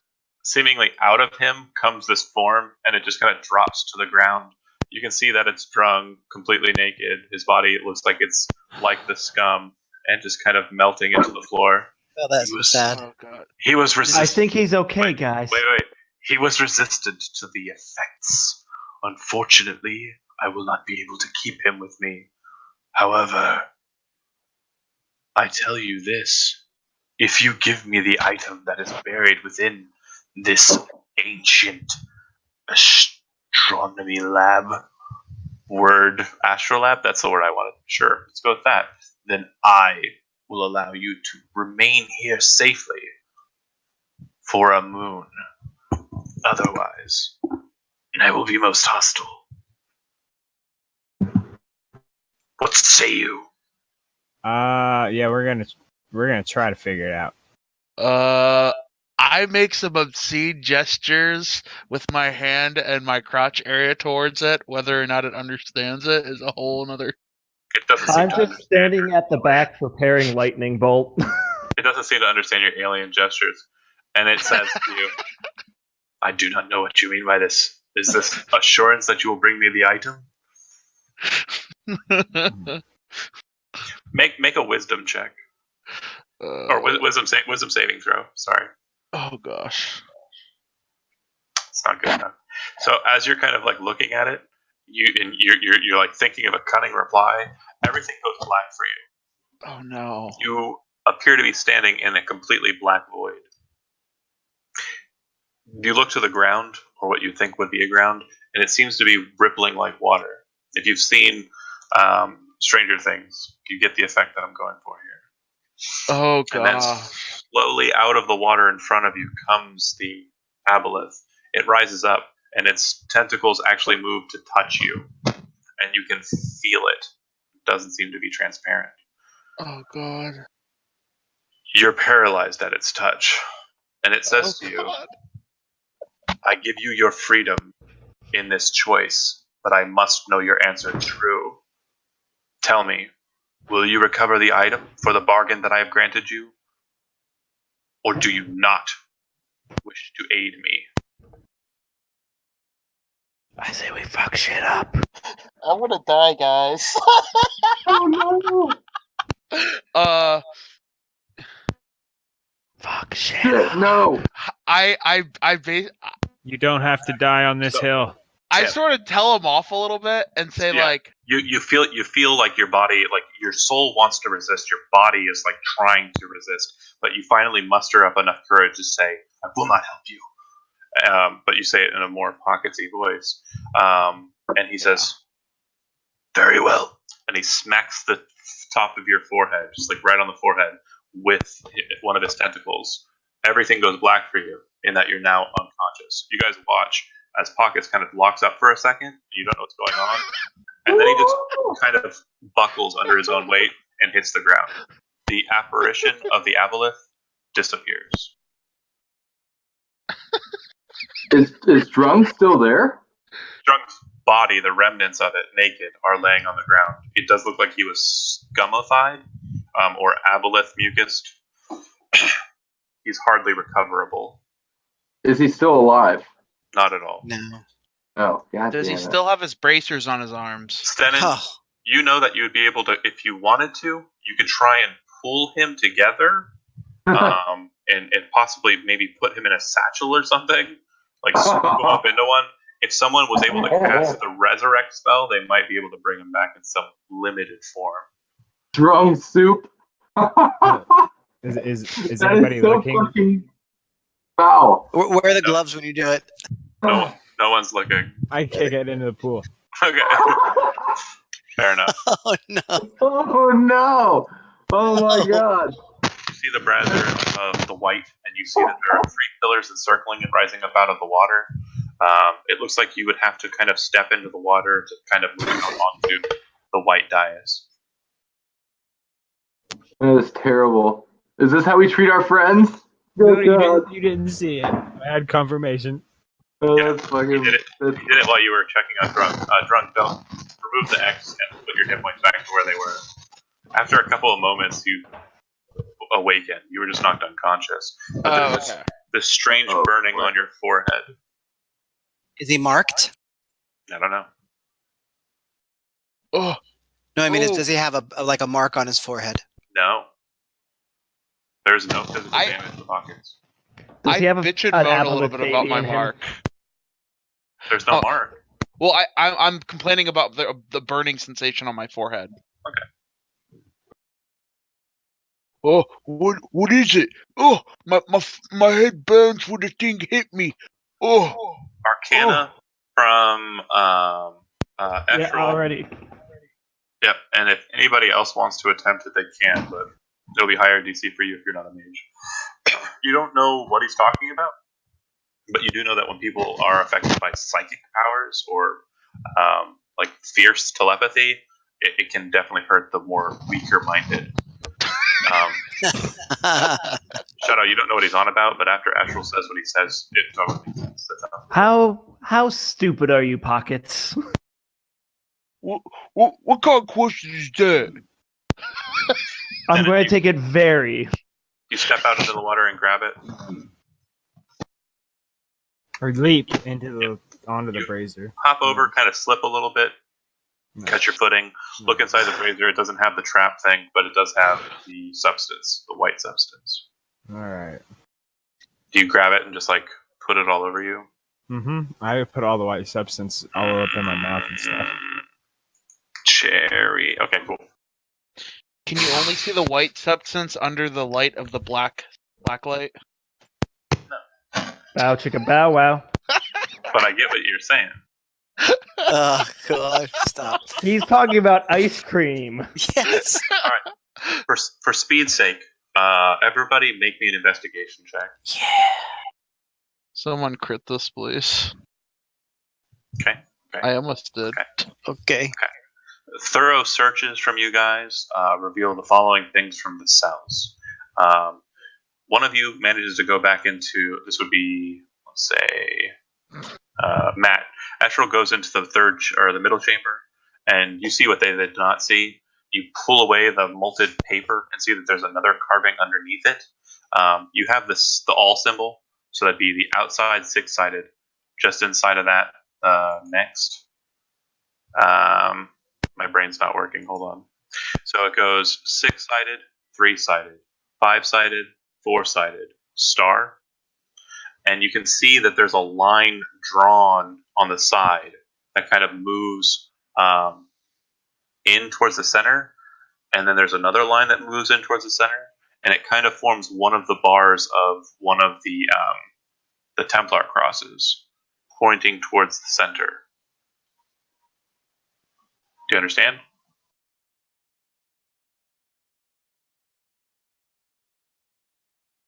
I think so, yeah. Great. And so, Catman? Yep.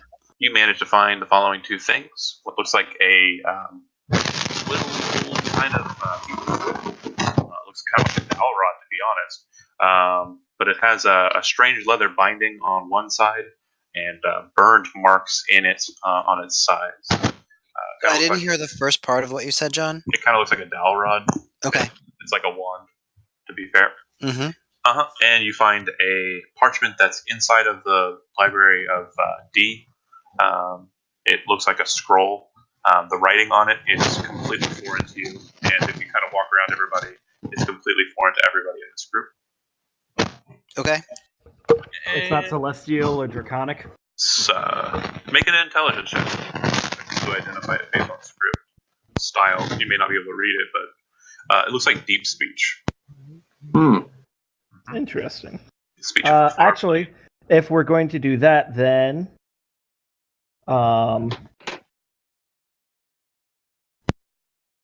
taking time to do it. Yep. Okay. We'll go ahead and say you go ahead and do that. It appears to be a divine scroll. It seems to be a spell. You can make a religion check for me. Otherwise, it's just senseless gibberish.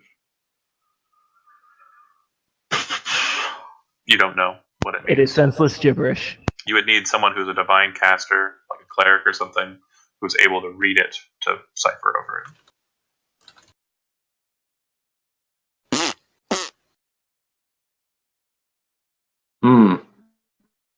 Yeah. So that's a pretty good hypothesis, Joe. The question is, how does the path go? Let me go back to my notes here. I'll go ahead and move you guys back to the green sheet.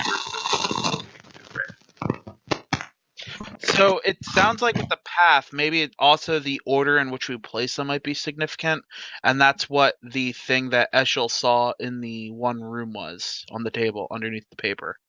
Sounds good. Was the order in which we have to place them. Oh, sorry, Typhon, I forgot to mention.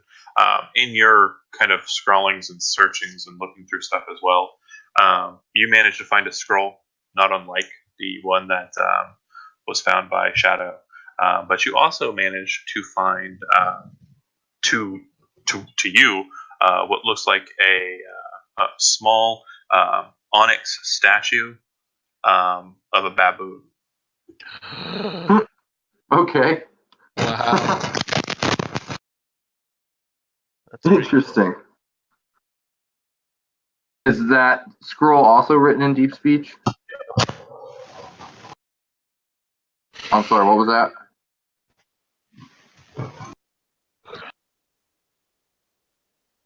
You?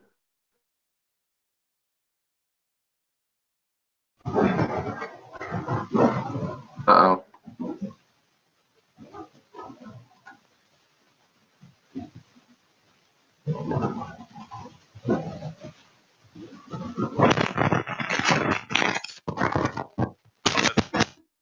Sorry, my notes are kind of a mess. I found these maps online and I made something out of them. Was that scroll also deep speech? Yeah. Okay, then while he's doing his comprehend languages thing, I have him look at that scroll too. Same thing. Oh, divine scroll? Yeah. with him while he's doing that, could I help him figure out what spells they are? So you can't read a divine scroll and mediate over it. It's not so much just what's written; it's how it's written. And he can't explain that to you because you're looking for things that he's not looking for. You, the reader, need to have comprehend languages somehow you so that you can read it or know how to speak deep speech. That sucks. Language for a divine spellcaster. Yeah, it is definitely a strange one. So, are we working out what's going on? Can you get scrolls translated into other languages or like transcribed into other languages? Yeah, probably. I don't know. Don't worry about that right now. It's not important. Focus on the damn dungeon. Sorry, thinking out loud, but yeah. It's 11:10. I'm trying to get this. Yeah, Yep. I don't know about the order specifically. All I know is the path of the light is most important. That's all I know. And yeah, the weird etching that Eshrel found looks like it's pointing from the outside in. From the outside in. So that's the order you have to put them in. So the Templar's crosses are all pointing from the outside in. So, but Here. left or right outside first, or both of them at the same time. Okay. So if you kind of go up to, like, look at that cross, the cross pattern, it looks like 4 arrows pointing towards the center. Okay. You with me so far? Yes. Okay. Now bring up the handout Uh-huh. and take a look at it. Do you see? Nope. Look at the all pattern. It goes hexagon, triangle, pentagon, square, star. Okay. Hell yeah. I don't see the octagon though. Doesn't look like there's an octagon. 1, 2, 3. So maybe the black's there for the dumb people to put in there and screw themselves over. Well, is the center one an octagon because it's got the pentagon plus the triangle? All right, so it's gonna be far left. You know what I mean? And then triangle, and then far right, and then square. Okay. And then. So, Stennon, do you secure the objects and start placing them in their proper place in that order? Yeah, I'll do it. Okay. Stennon brusquely kind of grabs the things and he places the first one into the far left, the blue one into the far left. Once he does, the iris on the visible side, because you're putting one of them down into the hole, flips open, and light kind of emanates out, a bluish colored light, and it hits the ceiling, and kind of colors the ceiling a bit blue. You then move over to the triangle one, and you place in the black. Oh fuck! I've got it written here. What are you? Black? Isn't it black? White. No, black's octagon. White. You said, Joe. White. You place the white one in. And when you do, the light shines up and it lightens the blue above you to more of a sky blue color. It almost looks like clouds are rippling across the ceiling. And then you place the far right, and it's a blue one. The far right is a blue one. The blue one's already in the. Oh, hold on.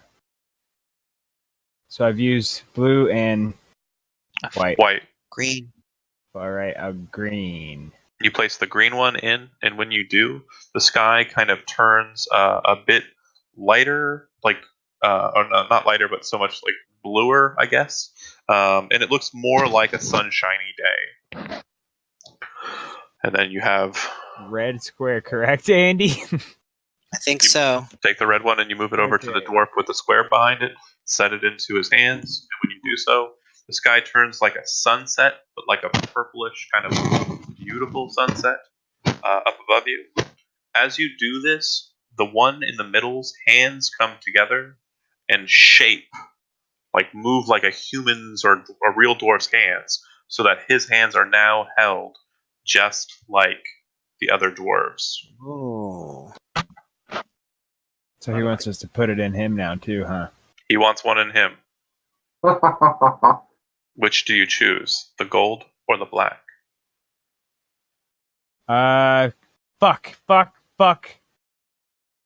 So it went blue, which was like sun coming up. Yeah, no. Do you want to go back to the other room? Yeah, read that again because I was paying attention to the important parts. Damn it. Gold. Go back to the gold room. Yeah. No, You I mean, know just what you want could to you do. Read off the way that the light patterns fed onto the ceiling for me again. As So, I put them in. It looks like it's kind of going almost backwards through a day. So we're at the morning. Gold would be in the morning, right? And black would be at night. Black. You think so? I think it's gold because we're going off the all symbol, and in the all symbol, the final one in the very middle is the 8-pointed star. And I bet then the chest in front of us might open up, and that's where we place the black one to open up the chest in the other room. Alrighty.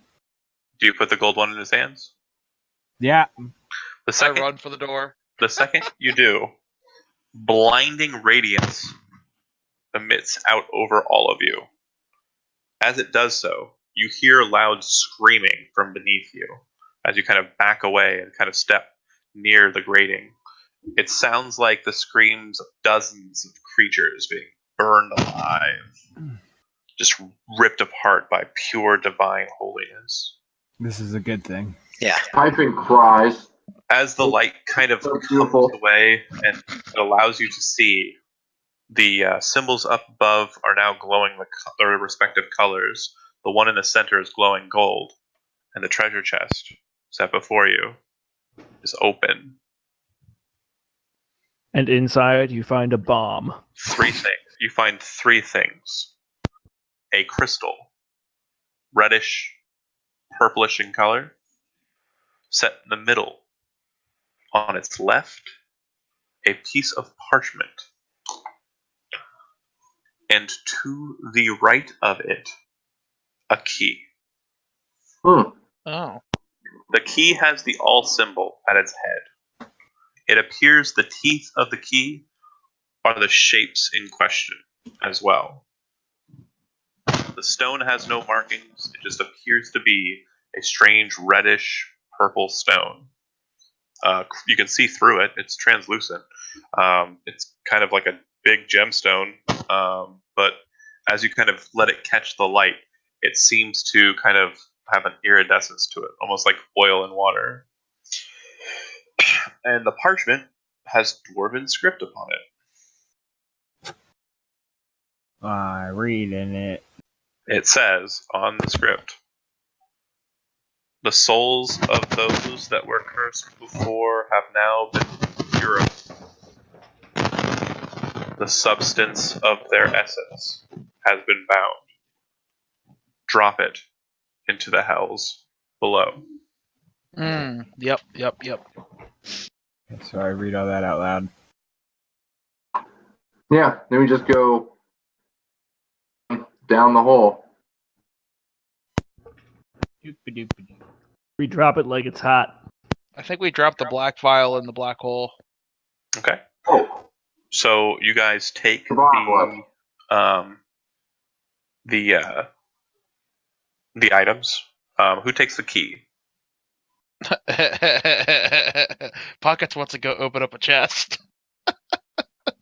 You take the key? Yeah, I'll take the key. Alright. Just upon picking it up, you feel this very strange sensibility kind of come over you. The ground feels solid, but you understand it.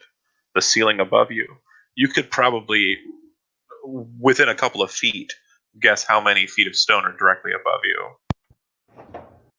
You just feel this awareness while you have the key on your person. You effectively have stone cutting per a dwarf while you have the key on you. That's pretty neat. Double your proficiency bonus for history checks related to stones, gems, metalworks, and the like. And it does feel like this key does go somewhere for sure, yeah. Maybe not here, maybe somewhere else in the city, but it definitely feels important. Who takes the stone? I'll take it. You just snatch it up and take a hold of it. As you hold it for a couple of moments, eventually you start hearing voices in your head. Not the first time for Typhon. And it sounds like there are 5 people having a conversation in the back of your head. Seems like they're in the middle of a conversation that they've been having for some time, but it's in Dwarvish. And you don't really understand it. Do you maintain your possession of the item, or do you relinquish it? No, I mean, it just sounds like nonsense to me. I drop it back in the chest. It doesn't seem to be disarming. It's not like, it's not taking away your attention or anything. It just sounds like you're in a room with 5 other people and they're talking in a language you don't understand. You're not paying attention to them. They just happen to be in the same room as you. Okay. But if you don't, it's not really doing you anything. If you want to drop it in there, you can. Yeah. See what happens. Okay. After a fashion, as you guys are heading out, you start to realize that you can understand what they're saying. It does sound like they're talking about just stars and constellations, the movement of the stars, planets. And you realize that you understand Dwarvish. You can now read and speak Dwarvish, so long as you have the stone upon your person. Nice. Cool. Yep. And you guys make it to the pit? Mm-hmm. You head over to the pit, and you feel the sucking of it, the void of it, pulling down upon your person if you stand over it. And you... Aren't we supposed to put the stone in? I say, before we drop that, should we check the chest in that other little room to see if it's open yet? And then maybe once we drop it, then we can check again? What are you dropping? Well, that one chest that we found had no way to actually open it, but but then it was very similar to the chest in this room, or in the green room, with the whole shebang on it. Basically, Right. I want to check on that chest now that we've completed stuff, see if that's open. Nothing's changed. Okay. So now let's drop the black vial in the black hole and check again. Okay. Is what I offer up as a suggestion. When you drop the black vial into the black hole, the sucking becomes more erratic and fierce. You guys are able to move away from it, but it pulls the substance down. Once it does, the chamber around you kind of just feels lighter, and you realize you don't need torches or anything because the salt walls of the stone are glowing with kind of an iridescence. You can kind of see sparkles of salt floating through the air that are glimmering, shining. And you move over to the chest, and it appears that all of the seals have been broken off of it. Nice. When you open it, inside you see what looks like salt. Just a big chest full of salt. But upon closer inspection from Eshrel and Stennon, it's not salt. The rest of the salt is salt. This is residuum. Oh shit! Nice. And by your estimation, about 1,500 gold pieces worth. Oh, dibs! I call dibs. Eshrel called dibs. Lit everything. Eshrel called dibs. That's what I heard. There's no dibs. If you guys split it, it's 300 gold pieces worth of residuum per person. I do a line of residuum right now. Oh my god, Stennon totally would. You see Aleph. Oh, dude. This is the best. He goes on a cocaine bender and wakes up next to a goddess and her sister. Yeah. Be 750 experience per person. Dang. And for the defeat of the Kruthic without engaging them, another 500. So 1250 altogether? 1250 for the end cap, yeah. I'm finally level 6. Whoa. And I know nobody's really watching this, but I still want to make sure that I give out due diligence here. 1 second here. The maps I found on DeviantArt. They were drawn by individual who goes as Dasimerville on DeviantArt. He's a really good artist. These maps were for a dungeon that he had underneath Falkrest, which is from the Points of Light campaign setting back from 4th edition. And I really like his work. You may have seen me use maps of his in the past. Again, I wanted to give a shout out to him. Really good stuff. And he put there's no real quest through this thing, but he put a minor note as to how he would do it, which was similar to how I did it. I just modified it a bit to make it more my own. All right, I'm gonna go ahead and kill the stream. Unless anybody, well, yeah, I'm gonna kill the stream anyways. Then you can ask me a question. So, one quick question. I don't think you heard me earlier. I'm pretty sure Drung had bracers of armor